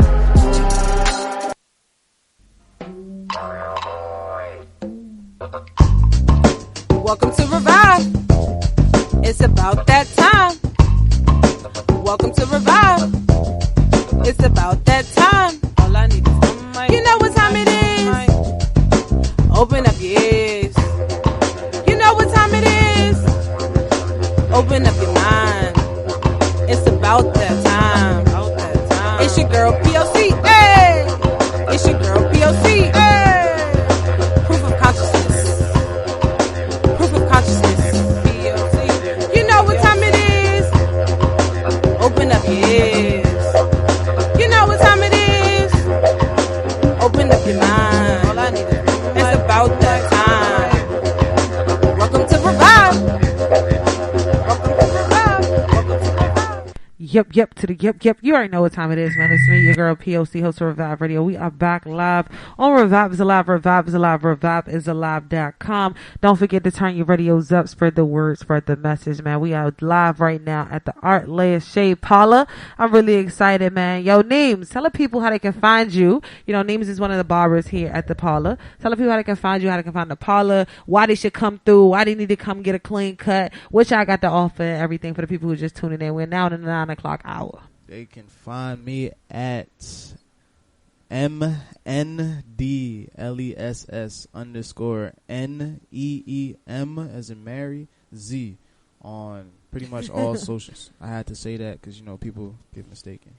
But nah, you can find us on all socials, and then Instagram is at the Art Layer. And you know, we're located here in Northern Liberties in Philly. So shout out to the spot, man. If you want to come check us out, say what's up, you know what I mean? Check the vibes, you know, just chill with us or whatever. You can come through and do that. Trozy, let me ask you this, right? All right, I hope I ain't confused the people. He goes by Trozy Jordan because I was calling you Jordan as Trozy, and I was like, damn, I think I just confused him. But Trozy Jordan, let me ask you this question, right? When it comes down to you switching the title from the barbershop to, you know, the shade parlor, what actually made you want to jump out there? Okay, so I'm big on uniqueness. So I really didn't want to call it a barbershop because there's so many barbershops in Philadelphia. Shave parlor, it kind of gives it kind of like an upscale feel. Parlor, so yeah, it just puts a different feel on, a different vibe. And make people, you know, feel extra special when they walk through the doors. Everybody. Do they ask you that question all the time? No, they don't ask me that question. They just ask me like where like the shop style and the aesthetic, what the inspiration came from. And honestly, just all angles. We got a lot of art from a bunch of different artists in here. 3 different rooms, which makes 3 different vibes. I know. I love it. I love it. It's official, I love man. it. You guys got to really come through in person to really see what it's about. No doubt. And what time are you guys open? You take walk-ins and all that stuff too, right? Yeah, we take walk-ins. We getting busier and busier, man. So it's kind of hard to get in our books. But, we Talk heavy. We do have a app that you could download to stay up on appointments. It's the same name as the shop. So you just look up the Art Lair and go in there and make an appointment. You got a whole barber. app? Yeah, we That's have an app as well. That's big. It makes it super easy. I had to get with the technology, man. You know, it's 2019, so everybody on their phone. So, you know, I just made sure instead of them keep texting you and calling you like, yo, you got an appointment. Facts. You got something. I sleep a lot better now. I'm with you. With Neems. Let's go ahead and jump into your topic because you had something for the people today. Let's go ahead and jump into it. Yeah, I want to talk about vulnerability. You know, vulnerability, like how people take vulnerability and how they look at it. Like, because I know a lot of people are afraid of certain things that might happen to them, or like, you know, they don't want to be vulnerable to a sense, and they want to be, you know, they want to be aggressive enough to fend for themselves. But then there's people that, you know, feel as though they don't know that they're being vulnerable, and that's why we were talking about the app before, like how a lot of people can be vulnerable and they don't really realize how vulnerable they are because they don't really pay attention to a lot of stuff. They just keep going on freely like nothing's happening, and they don't really think to be like, you know what, let me just be a little bit more aware about what I'm getting myself into. So I feel like it was just a real sensitive topic because I feel like a lot of people nowadays are actually more vulnerable than we realize, and the sense of awareness is very important. You know, like how on point are you with what you're aware about, and like are you doing research and are you clarifying that with people if anything happens, you know? So when it comes to vulnerability, how would you define that though? Like you personally, what is the definition you would give off? Just access. Vulnerability, I would say, is like it's kind of like a negative connotation to vulnerability, but I feel like there's good and bad vulnerability. Like, you know, it's just the level of access to that, you know, you are to other things, or just the elements. Like, you know, say you're living just outside, you know what I mean? You're vulnerable to all the elements, you know what I mean? Like, they can easily access you, they can easily affect you, you know what I mean? So, you know, my definition is that it's a good and bad way to look at it. It's just how you do it, but just in terms of access, pretty much. Yeah. Oh. So, Jerome, what was you gonna say to follow up as far as just vulnerability? Like, what would you define it to be? Yeah, it's crazy because me and them was talking about that earlier as we was walking to go get ice cream and water ice. We was talking about how like there's things that we can't even control in life, so that is vulnerability. But it's the way you look at it and it's the way you view it for sure. I don't think it's vulnerable to like show your emotion and like how you feel about someone, whether it's a guy or a girl, friends or a partner. Like it's definitely not a weakness. Letting them know like what's real and what's true to you, and you know what gets you upset, and like what you set your boundaries to.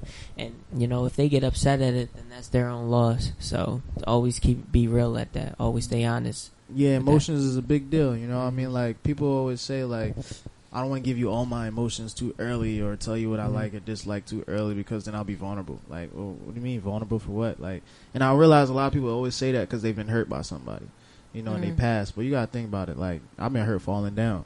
You know what I mean? I don't try not to fall all the time, but it's like if I do fall, I fall. Like, it's not gonna be you know what I mean? It might be a worse pain. It might not even hurt, but I've been through it before, so I should know how to like take on. You know, it's not about being vulnerable. You're always vulnerable. You know what I mean? You're always accessible. It's just about how much do you want, and just knowing that, you know, how much access do you want to be. You know what I mean? Right. It's crazy that you just said that. As far as like falling down, yeah, that hurts. So I heard a quote earlier this week that said, "Our biggest fears already happened to us." So just take it and rock. And that's why we're afraid of it, you know, because we're afraid to do it again because we have already felt that it once. Or it happened to us and it scared us, you know what I mean? So that's why I definitely agree with that. I never even heard that, and I definitely agree with that wholeheartedly. And when it comes to vulnerability, though, right, it's more on, I feel like vulnerability is more on a person. It's like, how much do you actually want to expose to others? You know what I mean? So I could be vulnerable in different ways, but not in all ways. You know, like, is it okay to pick and choose? Let me ask you that question, Neems. Like, is it okay to pick and choose like when you want to actually be vulnerable? You know, like, what if I don't want to show the personal side of me, but when it comes to the business side of me, I'm super vulnerable. I'm super open. I'm super, giddy and going. But when it comes down to my personal time, I'm like, yeah, nah.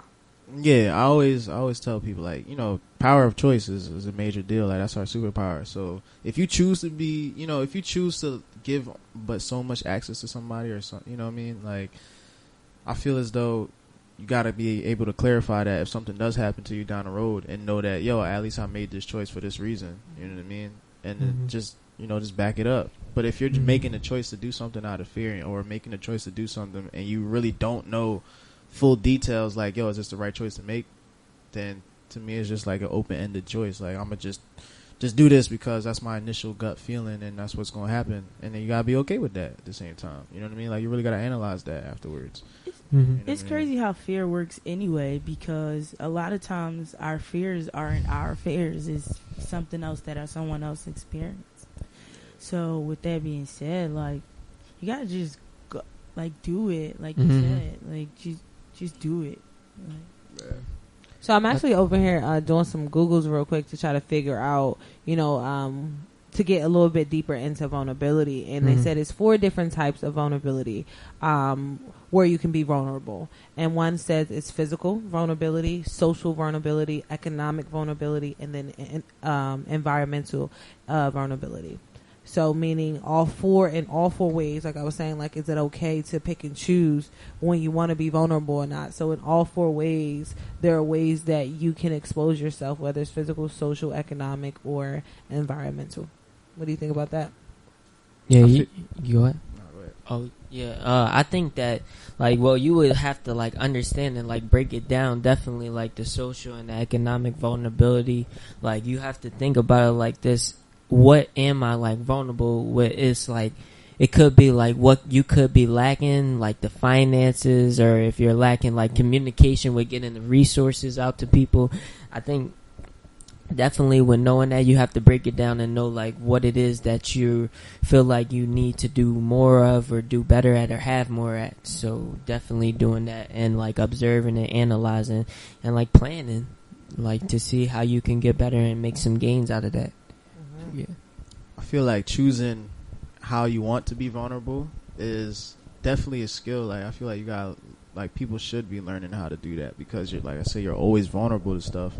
But making, you know, educated judgments, or educated, you know, I don't want to say guesses, but, you know, just planning out, you know, like, I want to live in this certain environment because I don't want to be vulnerable to all this other stuff that's going on. So I want to choose to live over here. But just know how to go about doing that. You know what I mean? Just practice it and understand, like, you know what, is it really a necessity for me to just leave where I'm at? Or can I put up with what I'm vulnerable to? You know what I mean? Like, does it really hurt me that much? Am I that weak, or am I that strong? Like, how could I handle this scenario? Yep. So what about, you know, the everyday person, you know, the people that you're speaking with, the people that you're talking to on a daily basis? This is probably one of the reasons why you brought it up when it comes to vulnerability. Like, what do you see out there? Like, what are you seeing? What are your examples that you're seeing? Based off of just, like, you know, what happens to, you know, one of my best friends, you know what I mean? Like, how he feels like he can only give certain emotions. Like, how he can only give certain emotions to women that he wants to talk to because of what happened with his past relationship. Or, like, an instance with my girl and I. Like, we just had a conversation yesterday about, like, certain things that are going on. And, like, ways that she, you know, that she's, what she's trying to defend and how she's trying to defend it. And it's a beautiful thing. You know what I mean? The door. Yo, I'm over here trying to do super sign language. Everybody like, what? I'm like, what you? I thought you was talking about the bed to close. That's what I'm thinking. Shout out to the undivided attention needs. You had everybody's attention. I threw it all the way off. Can you get me hip again? Because that threw me off a little bit. I'm like, y'all really not going to understand me. What was you saying for me? So I Bring was it back saying, like what happened to my best friend last year, you know, with his relationship, and like he was telling me that he doesn't want to give away so much information when it comes to dealing with women, because he feels as though he would be too vulnerable to relationships or vulnerable to people, and they can easily hurt him.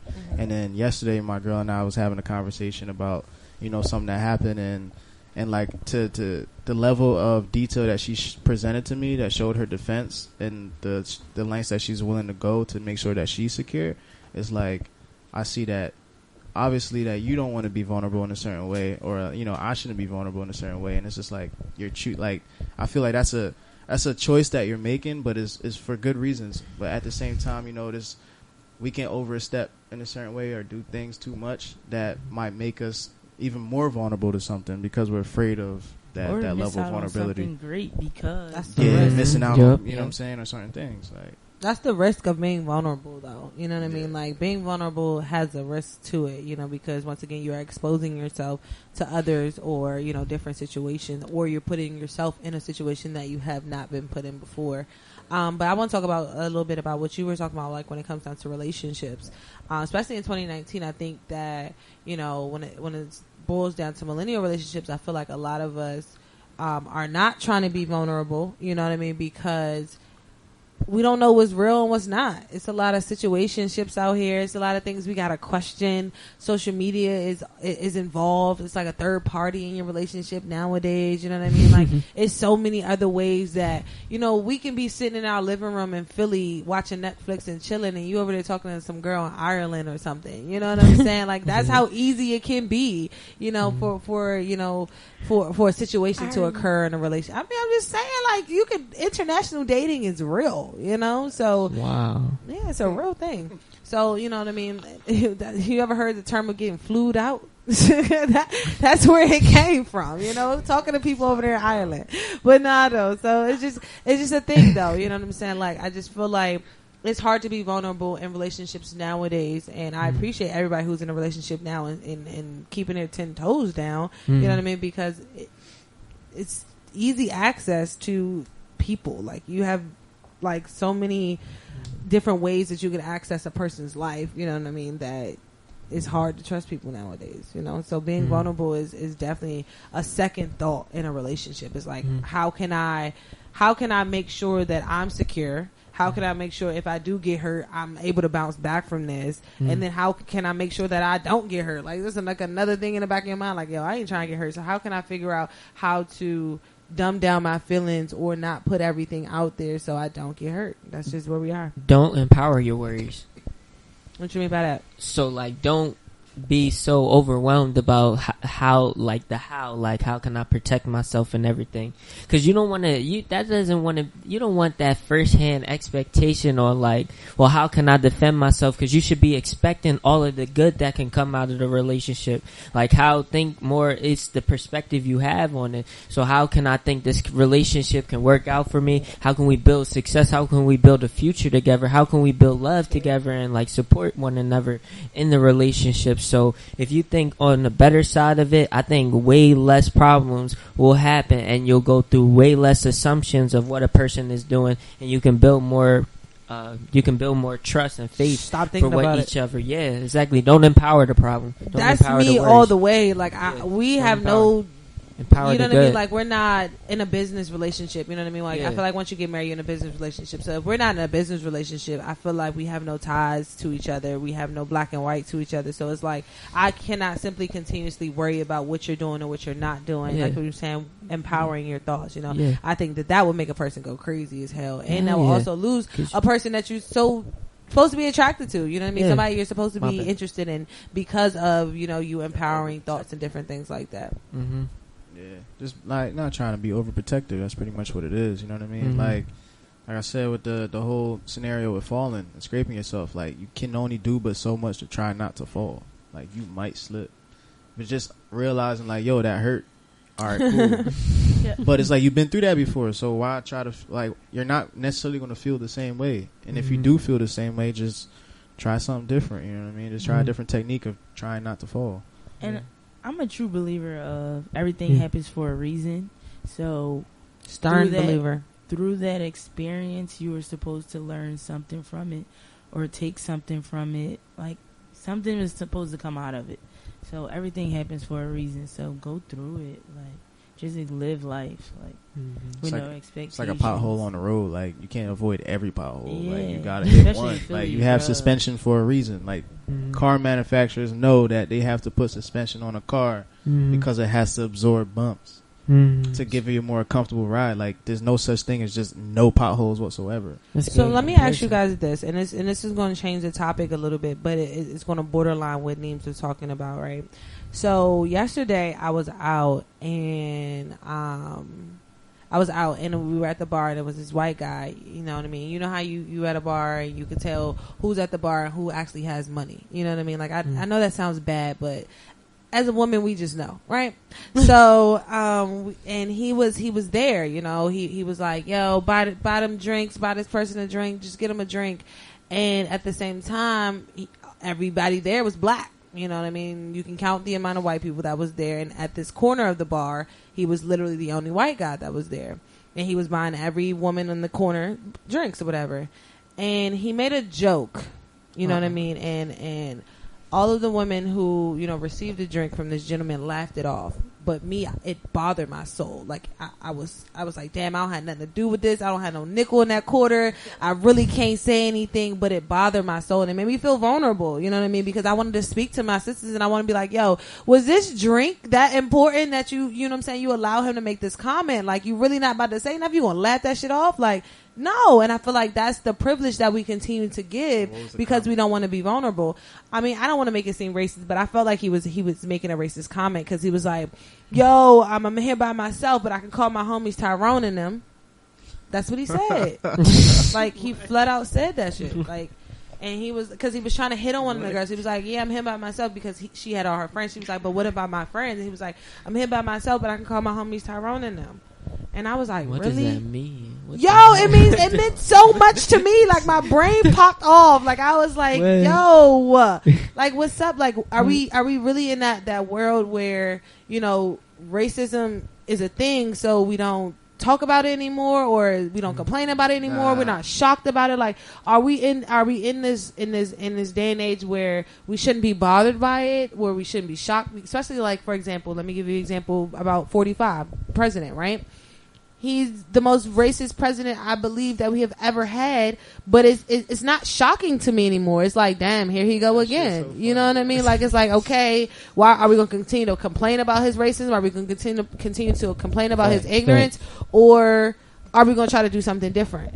So, but we see, you know, regular Blojo on the street and he's being racist. It's like, damn, do we get upset about that one too? Or do we just say, hey, they're all racist now? You know, Donald Trump woke up some racists, so what's up? I feel like it's only racist to me now when it comes from like pure hate. Like if that person doesn't like you and hate you and they say some bluntly racist stuff, I already know not to mess with it. But you know, it's like people saying the N-word nowadays. It's like I just laugh it off because I already know like where it's coming from. So and, like, it's a laughable moment. It's a laughable moment because it's like if I go to a comedy, it's like if I go to all right. So think about it, like Richard Pryor and them. Okay, that when Richard Pryor was coming up and he was on stage with a bunch of white people in the crowd and he's making different comparisons between black and white folks. Everybody was laughing. There's probably a few people that's not laughing. Because nah, it's not funny.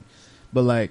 They were laughing because it was coming from somebody that they all loved and respected. But that was comedy, though. He's not a comedian. But you don't know that person. That's where the vulnerability came from. You don't know that person. Shout out to black people. What his black benefit of the doubt, man. I'm trying to tell you, we do. We love everybody. We love them for everybody. But I feel like if you don't know that person and you don't know their background or whatever, and you can tell like they not really trying to show you any mind, like I hate this person, get away from me. Then it's like it's whatever. But if they really trying to go behind that and do something, I was like, nah, I can't do it with this person. But he was still buying drinks. People was laughing. But, it was it was still a good time. I was disgusted. What about you? Shout out to Lashley. She's in the building too. What's up with you? What's up? What do you think about that? Is that something we just blow off? Like it is what it is. It's 2019. Honestly, like you gotta talk in the mic a little bit for me. I'm at the point where like nothing I say to any of these girls is probably gonna leave this room. Like they're gonna leave this club or whatever, going back to whatever they're gonna do. So just in that moment, I mean, or you could even say something to him and it's just gonna be like he's still gonna be the same person. He was never gonna understand. Yeah. So, like, why waste your energy? Just take that Mhm. drink and do what you're going to do. Or just walk away and do what you're going to do. I mean, there's plenty of other Caucasians there. It wasn't. Well, But my you point... said they were at the other side. But I cannot But do no. it. I'm just simply someone who cannot let that one just roll off the back. Like, it bothered me to the point where I was ready to go because I had so much to say to this gentleman, because at the end of the day, I felt like they were going to continuously entertain his ignorance. And I feel like entertaining ignorance is what we do so much, especially in today's time. We just throw ignorance to the back burner. Like, it's okay to be dumb. It's okay to, act like you're not educated. Like, those things are what's in. Like, those things are what's trendy. Acting like you have no type of education or knowledge. But how did he say it? Did he say it as a joke? You don't know if he has a friend named Tyrone. Like, are you... racist, or ignorant, or maybe it's just and that's why I didn't want to say the comment though. No, and Neves asked me, he was like, "What was the comment?" I was like, "I don't want to make it seem like it was racist, but I felt like it was." That's how I started it. Like, I didn't want to come off, because I'm super black, so I didn't want to come off like if everything is a racist situation. No, but at that time, come on now, like. I'm gonna call my homies Tyrone and them, like, everyone come just on has now. to self-reflect at the end of the night. No. Self-reflect. If it was bad, he would have got his karma. You know what I mean? He would have got it eventually. Regardless. If it was that bad, he'd have got it. I hope so. What you think, Gerard? Like, when it comes down to racism, like, should we still allow it to bother us? Should we still be shocked behind it? You know what I mean? Is it just something that we just say, hey, okay? Like, because I feel like now, when it comes to the president, yeah, he 45, just said some racist stuff. Did you? Oh, he to the four congresswomen. The He told them to go back to that country where they came from, and 3 out of the 4 were born here in America. And here longer than his own... his wife. Yeah. Yes. So that's why she's so silent and everything. And then he just, like, at the rally he just did in North Carolina, he had said something like referencing like one of the congresswomen, and then like everyone was like, send them back, and he like just stood there and like gave him a moment for it to like to continue to cheer. Like, exactly. And also like his numbers like for like his presidency, like, to win or whatever, they went up like 4 whole points like ever After since he made those comments. yes. So it just lets you know what the whole world is like it's not just our president. That's even why he's our president. That's so, my like, point. That's what I'm saying, like, because it's a thing now. Like, I mean, racism has always been a thing, but it's like on the forefront to just be racist and just say whatever's on your mind. Like, when it comes to this First Amendment, like freedom of speech, like it's real right now. Like, you should be able to say whatever you want to say. You know what I'm saying? Like, and I think that should go for all races, all diversities. You know what I mean? Everybody, for real. So if I want to walk down the street and call, somebody out their name, and I felt like, they was disrespecting me, I feel like we should do the same. But I feel like when other people of other different races and ethnicities do it, it's called like a hate term. You know what I mean? Like, for example, if a Muslim was to say something to a white man, that would be deemed as like a hatred slur because it's coming from someone of a different religion. And that's a lot of things that we're dealing with right now with the whole I think ISIS what we're and dealing with different right things like now that. is like denial. Like, those congresswomen only said that, like, they said America was built in its origins or like wicked and all that. Wicked. We all know what it was like. Like, Donald Trump is like in denial and trying to fight it. Like, just because you guys don't like the way America was brought up, like, we love America. Like, if you don't like it, leave. Like, no, you're just clearly in denial. Everyone knows the history of America. You guys try to keep it out of the books. You're trying to keep it out of even Black History Month. Like, we know what's going on. Like, it's so crazy. That's a great point. Denial. I feel like a lot of people are it's in just denial. denial, about and that. it brings like anger and all this other stuff. Why are you getting so mad, Donald? Like, all they said was like this one thing, that the origins were wicked. Like, you don't recall slavery and all this other stuff. Like, They don't yeah, remember like, it. you don't recall They don't remember all slavery 400 ruled. years. Like, Land was free. Yo, Right. all Like, 400 what? years, they do not remember it. They forget about not the even 400 trying to years. compensate us. Like, we just had like our first even meeting, like maybe like 2 weeks ago, even talking about compensation for the 400 years of slavery. Like, Reparations is on the table for Yeah. 2020. I mean, 2020, Like, oh my God. 2020 is They been know that. is like gonna be a they're crazy still talking election. about billions for the 9/11 victims. Like, billions were paid out. Like 1.8 average. I think 1.8 million was the average. Like, That to was maybe paid out to- 26 Yeah, like to like I think 26,000 families or something like that. Like, what? What? Hey, Or 2,600 families, but it's like, dang. dang, we can't get, that's billions We of can't even dollars get a for penny. We 9/11, can't get, like, and a most of cent. it went to like the firefighters who came in. What about those family members? There's like World War II veterans and all that. yeah, who were like black. what? We got Exactly. homeless veterans. Y'all Yeah. put billions into 9/11 that you guys probably caused because this whole conspiracy thing. Like, bro, come on. But they get a holiday. It's called Memorial Day. I don't care what holiday. I'm just saying, they get a holiday. I get off on that Technically, holiday. That's why I know a holiday. Get a holiday, but let me get your thoughts. We need to get your thoughts in, Jerron. Like when it comes down to, racism, is it still something that is bothersome? Is it something that shocks you, or do you just allow it to happen and you just go about your day? You just continue to make your situation what it is. Racism is a thing that's here to like try to put us down. So racism may exist until we die. And, but that ain't still gonna stop me though. That ain't still gonna stop me from prospering in God's name. That ain't still gonna stop me from inspiring and building spiritual wealth. That still ain't gonna stop me from helping anybody that may be on a lower level or on a lower mindset or that needs that help in hand to find resources amongst the black community, because it's still good things that we can do. It's still some good things that we can help show other people. So regardless if racism still exists, we gonna still win and we gonna still conquer and we still gonna climb in life.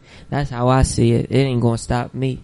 Yeah, it's just funny too. Like when I think about racism, I just can't help but to not like laugh. I just laugh all the time about stuff like that because I know who I am. I know what I'm trying to do. Yeah. So it's like if you don't know me, like bruh, like and I just even laugh at you that you even thought to say that. Like that's so hilarious that you said the worst thing you can come up and with. They're just like so ignorant sometimes because like they don't even know like the history. Like these people are just.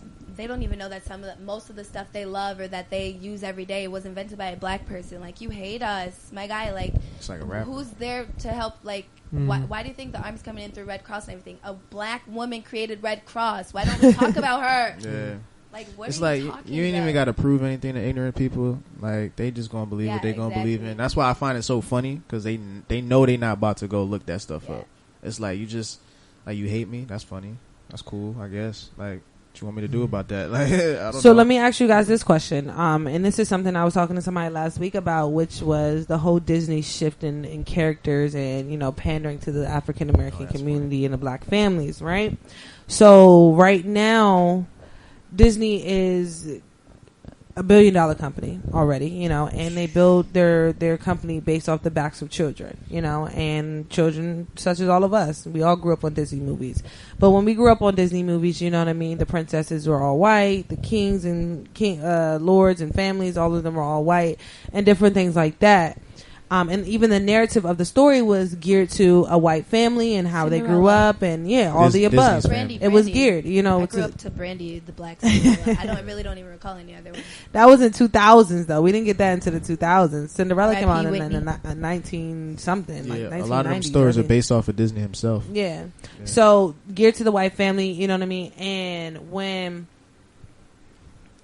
what's it called? Black Panther. I don't know what the hell I was about to call it, but when Black Panther came out, it changed the narrative. Disney seen the power of the black dollar, the power of how much, black families really have to spend on black entertainment, on black actors, on different things like that. And that just made them want to do more. Like, shit, this worked one time, let's keep it going. So now they have, Haley, who is now about to play the mermaid, and they're going to turn her black. They're going to pander to the black community. You know what I mean? Yeah, shout out to Haley. I appreciate her for stepping up to the plate and making it happen. But it makes me think a little bit more, because now it's like, Disney see the power of the black dollar. They see the power of the black family and how we can come out and how we can show support in numbers, to support ours. But at the end of the day, these films are still produced by white people. These films are still directed by white directors. This film is still going to be brought to us by Disney, which is a white. I don't even know the correct term. I mean, the correct percentage, but I'm sure it's over 75% staff white. You know what I mean? Mm-hmm. So at the end of the day, who's really going to benefit from this movie? Just like Black Panther, who benefited from Black Panther? I feel like, you know what I'm saying? Production crew. If you think about the even time the that King. the Black Panther came out, if it came out, let's say, like 5 years before, you think it'd be a different impact? What you mean? Like the time period would be different. like what was going on like a few years back or whatever, like, you know, Black Lives Matter movement was like,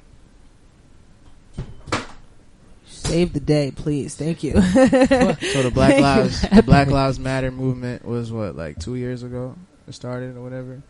No, Black Lives Matter started with Trayvon Martin, I believe. And that was like 4 years that, ago. wasn't it with Oscar Grant? No, it was Trayvon Martin in Florida. Yeah. So that happened like, it was like 3-4 years ago, say, right? If Black Panther came out around then, what would be the reaction you think from the black household or the average black family? It was 2012. Right. And if Black Panther came out then, what do you think would be the difference? You know, like, would people say, oh, y'all just bringing this out now to make us feel better? Like, you know, what really do you think would be the impact that that movie would have if it came out around that time? Wow, that's a good question. Honestly, I don't think it would have had an impact as far as the culture. I feel like Black Panther came out at the time that it came out because we needed something to show that we too can have a seat at the table. You know, I think Black Panther came out to push the culture forward, to show that we too can create and build things as well, and we also have a story to tell. You know what I mean? That's what I got from that, and also to show that we too are kings and queens, and you know where it was originated from, because technically Wakanda was like a space in Africa. You know what I'm saying? So just to show where the original kings and queens came from. But if it would have came out around that Trayvon Martin era, no, I don't think it would have made an impact, because at that time we were really pretty much fighting for them to see us as human beings, for them to see us as people who are, you know, tired of the bull stuff. You know, we're tired of being killed. We're tired of being, you know, assassinated pretty much because of the color of our skin. You know, I think that was a whole different kind of era, though. Yeah, that makes sense. That makes sense. Yeah, I was just curious with that, because it's like, it's funny because Black Panther is such an old story in that Marvel, you know, universe and stuff like that, you know. And I remember when Disney acquired Marvel and stuff, or, you know, they had their shot at doing a bunch of different movies. So I guess when Black Panther came out, it definitely was to me, it was definitely the perfect timing for it to come out, because we definitely as a culture been through so much leading up to that it was just like a finally, like, yeah, like we got definitely a dope movie that we can all be proud of and actually promote and share and tell everybody to go see, as opposed to other movies that people don't really care about or even have looked into as kids or something like that, because, you know, like, it is the color of their skin is something that they can, you know, that they can't relate to, but something like Black Panther we can all relate to. So yeah, it was just definitely perfect timing. You know what I mean? And shout out to our listeners too. They actually just texted me and said it technically officially started July 13th, 2013. So 7/13/13. So they technically just went on their anniversary, because today is the 17th. Huh? It was still over Trayvon. Trayvon, yeah, in Florida. Yes. When Zimmerman, you know, assassinated the young man. And he, at the age too, I looked it up too. He was only 17 at the time. Wow. Yeah. 17 also, I don't know how long they were working on the movie too, but I know just for a fact, like, everybody's mindset and eyes were on certain things at those times. So I guess the focus wouldn't have been the same. Like, focus on a movie like that to come out, their promotion would have been harder. Like, I feel like they would have had a lot on their shoulders to try to get a movie like that to sell.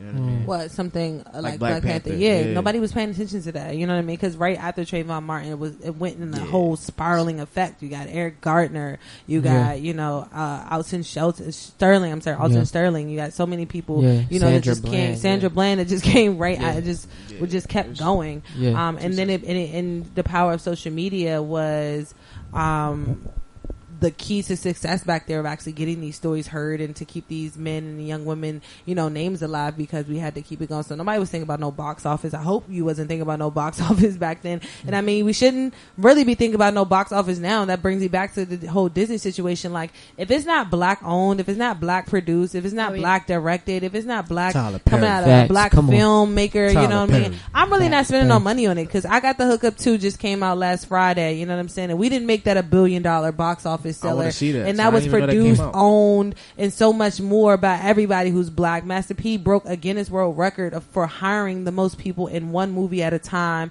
So shout out to Percy Miller, you know what I mean? Like a huge role model in my life, you know, just making sure that ownership, it was the key to success, you know what I mean? No one can ever take anything away from him, tell him anything, because everything that he did was his, you know what I mean? Still to this day, you know, he's still doing things with the rap snacks, you know what I'm saying? Did that come on? That's Percy Miller. If you ever ate a bag of rap snacks, you supported a black owned business. I appreciate you. I love those chips too. That's just beautiful. But were they like, how was that like promoted and stuff? I seen it on his page, but I didn't remember when it was coming out. Like, he was doing promotion through his own. He was you know doing all his own distribution. He was going around and making his own, you know, marketing strategies for that movie. But also you have to think about it.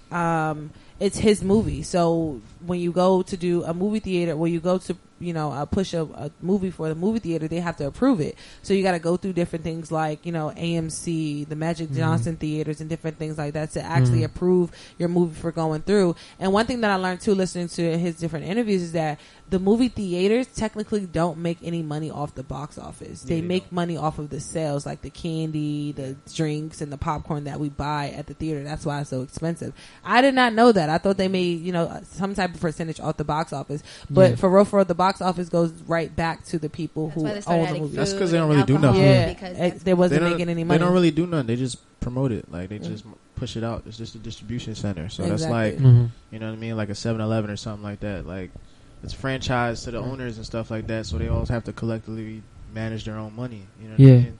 But like, they don't really do much to really help the movie. It's just, you want to watch it, is where you can watch it at. And the best part too, because he is a brilliant entrepreneur and a brilliant businessman. So what he did was, because not everybody wants to go to the movie theater anymore. You know what I mean? There's a thing called Netflix and chill. Yo, Netflix really has like they have the best. Netflix, they have the best, and they're so consistent. Like they're just it's ridiculous, though. It's so ridiculous. Yo, they even have like a category where it says trending on the weekends, like where you just literally sit there and binge watch. Like you don't even have to go find a show to binge watch. Like, they have a category for binge watching. Like that's how they keep you into it. That's the problem with the list. Yeah. Nah, don't cancel Netflix. All at once. Don't do that. When it started to get boring, it started to die out and all that. Well, I don't think Hulu can keep up no more. But Netflix, the new YouTube. Yes. Well, for bigger. Like I think they're going once they. Once they started producing their own movies, I think that took over the game original with that. series and different things, because they gave outlets for, you know, young directors. They gave outlets for people who were going to film festivals and different things like that to finally get their stuff on big screens and to also make some money off of it too. You know what I mean? Like giving outlets to independent media, giving outlets to independent films, independent photographers, independent creators. Like that's what it's all about, because it wouldn't be no Lena Waithe if it wasn't a Netflix. You know what I mean? It wouldn't be no Ava DuVernay if it wasn't an Oprah Winfrey. If it wasn't for our own network, we wouldn't be seeing Ava DuVernay as much as we see her now. Tyler Perry wasn't getting this much play on Fox until he actually moved to OWN. You know what I'm saying?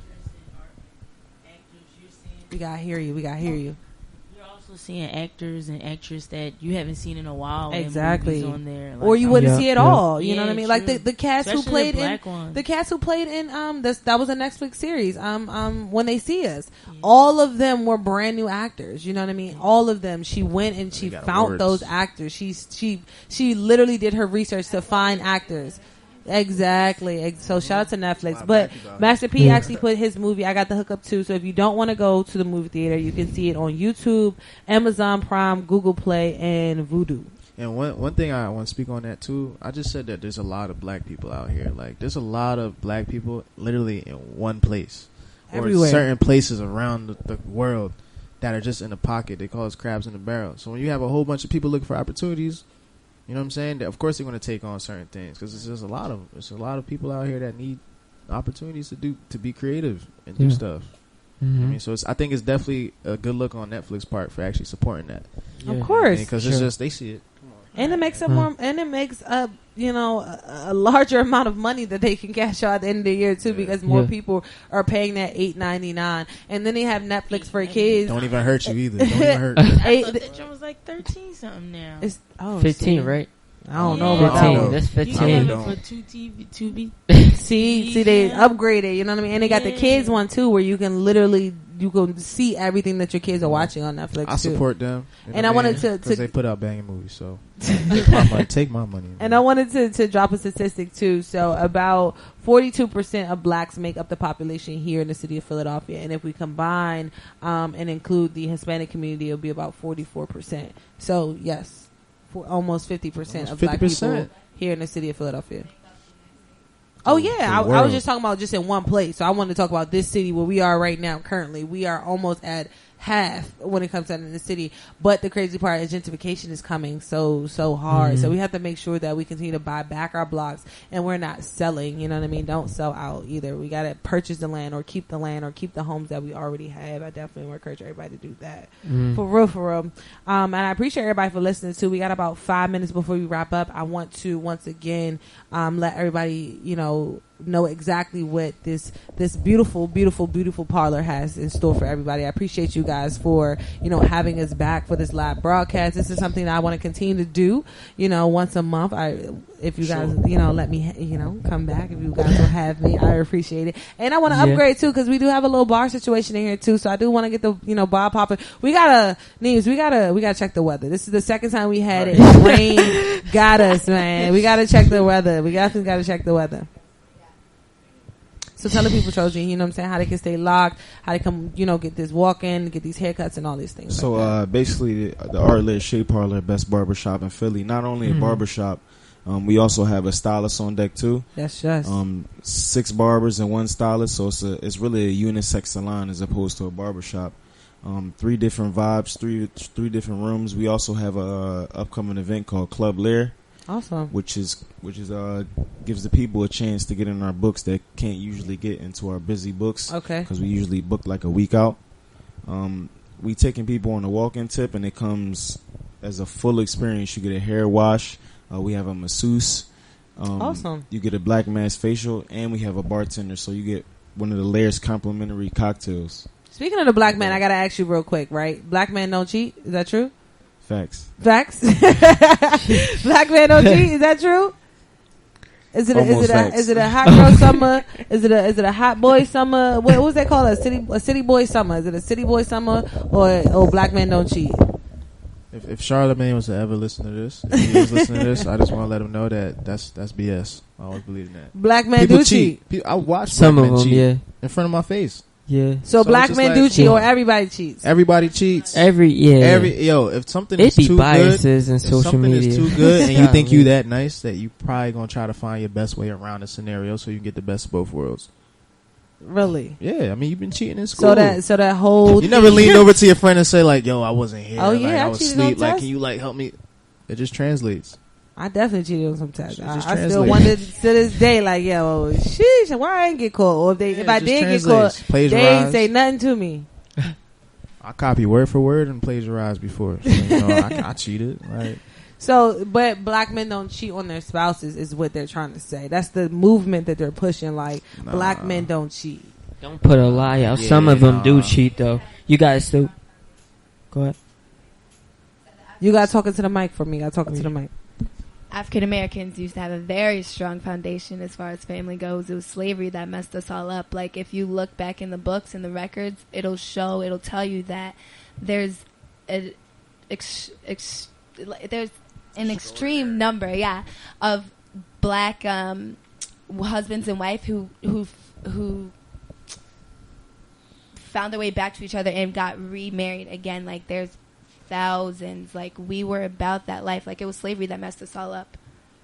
I definitely agree with you on that, and I wouldn't necessarily just say it messes up on the cheating side, but just messes up in the family structure of having that family structure, of having that family dynamic of ruining what a black family should be, and how we should carry ourselves in a way too. Because once you take away the masculinity of the man, I feel like that's where the ego kicks in. You know what I mean? When the male feels like he is no longer masculine, or he's not, I would say head of household, you know, especially right now in 2019, you don't find too many men being the head of household. And I'm not throwing shade on men at all, because I do see you working. I do see black men out here healing. One of the sexiest things right now to me is a black man actually working on themselves. You know what I mean? Like saying like, yo, I went to therapy this morning. Really? Yo, I was writing in my journal the other day. Oh, word? What you was writing? You know what I mean? Yo, I picked up this book. You picked up a what? You know what I'm saying? Like, those are conversations that, you know, I would love to continue to have, or to start off this way, you know, other than saying like, me and my man, we about to go over here and play this Fortnite. Like, what the? Come on, man. You know what I'm saying? Like, just being able to switch up the dynamics of conversations, though. Yeah. But yes, once again, it's just bring it back to the parlor. I appreciate you guys for having us. You know what I mean? I definitely appreciate everything you guys are doing. I definitely want to continue this partnership. On Monday is going down. We'll be back at the CEC, 3500 Lancaster Avenue. We have the Think Tank that starts at 6:30 p.m. And it's welcome to everybody. It will be outside. I hope the weather, you know what I mean, shows love, you know, shows love to us. If not, we can move inside. Dream Creators Roundtable Discussion. Yes, say it again for the people in the back. Feel me? I put that on the flyer the other day. Yeah, say it again. Yeah, Dream Creators Roundtable Discussion. That's exactly what it is, man. We're just bringing creators out to have an open discussion entitled The Think Tank. You know what I mean? Shout out to this partnership with my guy, Mindless. This is something that we want to keep going. We want to have and create safe space for people who are creators, people who are out here, you know, pursuing their dreams, not trying but actually doing something. And if you need help and you want to get around other like-minded people, I would encourage you to pull up 630. Once again, the address is 3500 Lancaster Avenue, the CEC building. We will be outside and we'll be having a think tank, so definitely be there and be square. And tomorrow, you already know, man, 7 a.m. turn your radios up, spread the word, spread the message. We'll be back live. We got the Assassins, man, my DJ duo. They're coming through tomorrow morning. We also have a special guest. We have an artist out of the city of Philadelphia as well that'll be reviving the airways with me, your girl p.o.c. I appreciate everybody in the building right now for coming out, you know, rain or shine. Thank you guys for your support. Continue to support who supports you by clicking that donate button at the bottom of the homepage to keep Revive Alive for the next 365 days. You already know what time it is. We'll be back tomorrow, 7 a.m. Turn your radios up. Let's go. Shout out to my guy DJ Reese for this mix he sent over to as well. Let's go.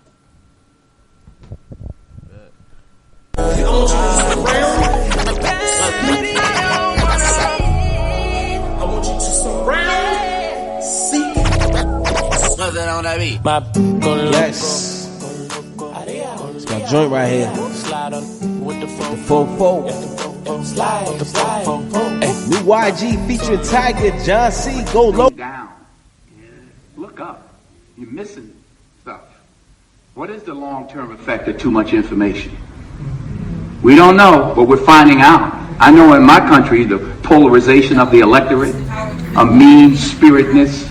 We've gone from radio presidents to television presidents to internet presidents to BlackBerry presidents to a Twitter president. Where are we going? And I'm not just knocking that man. I'm talking about all of us. Can you put it down? Are you using it, or is it using you? And where is it leading you? And I'm not telling you, oh, I'm against the establishment and all of that. I'm telling you, at least ask yourselves, what is the long-term effect of too much information? What is it doing to me? Is there a need for 24 hours a day news? Is there 24 hours a day worth of news? Or is it opinion news? Wake up! Let's say they listen to the cop.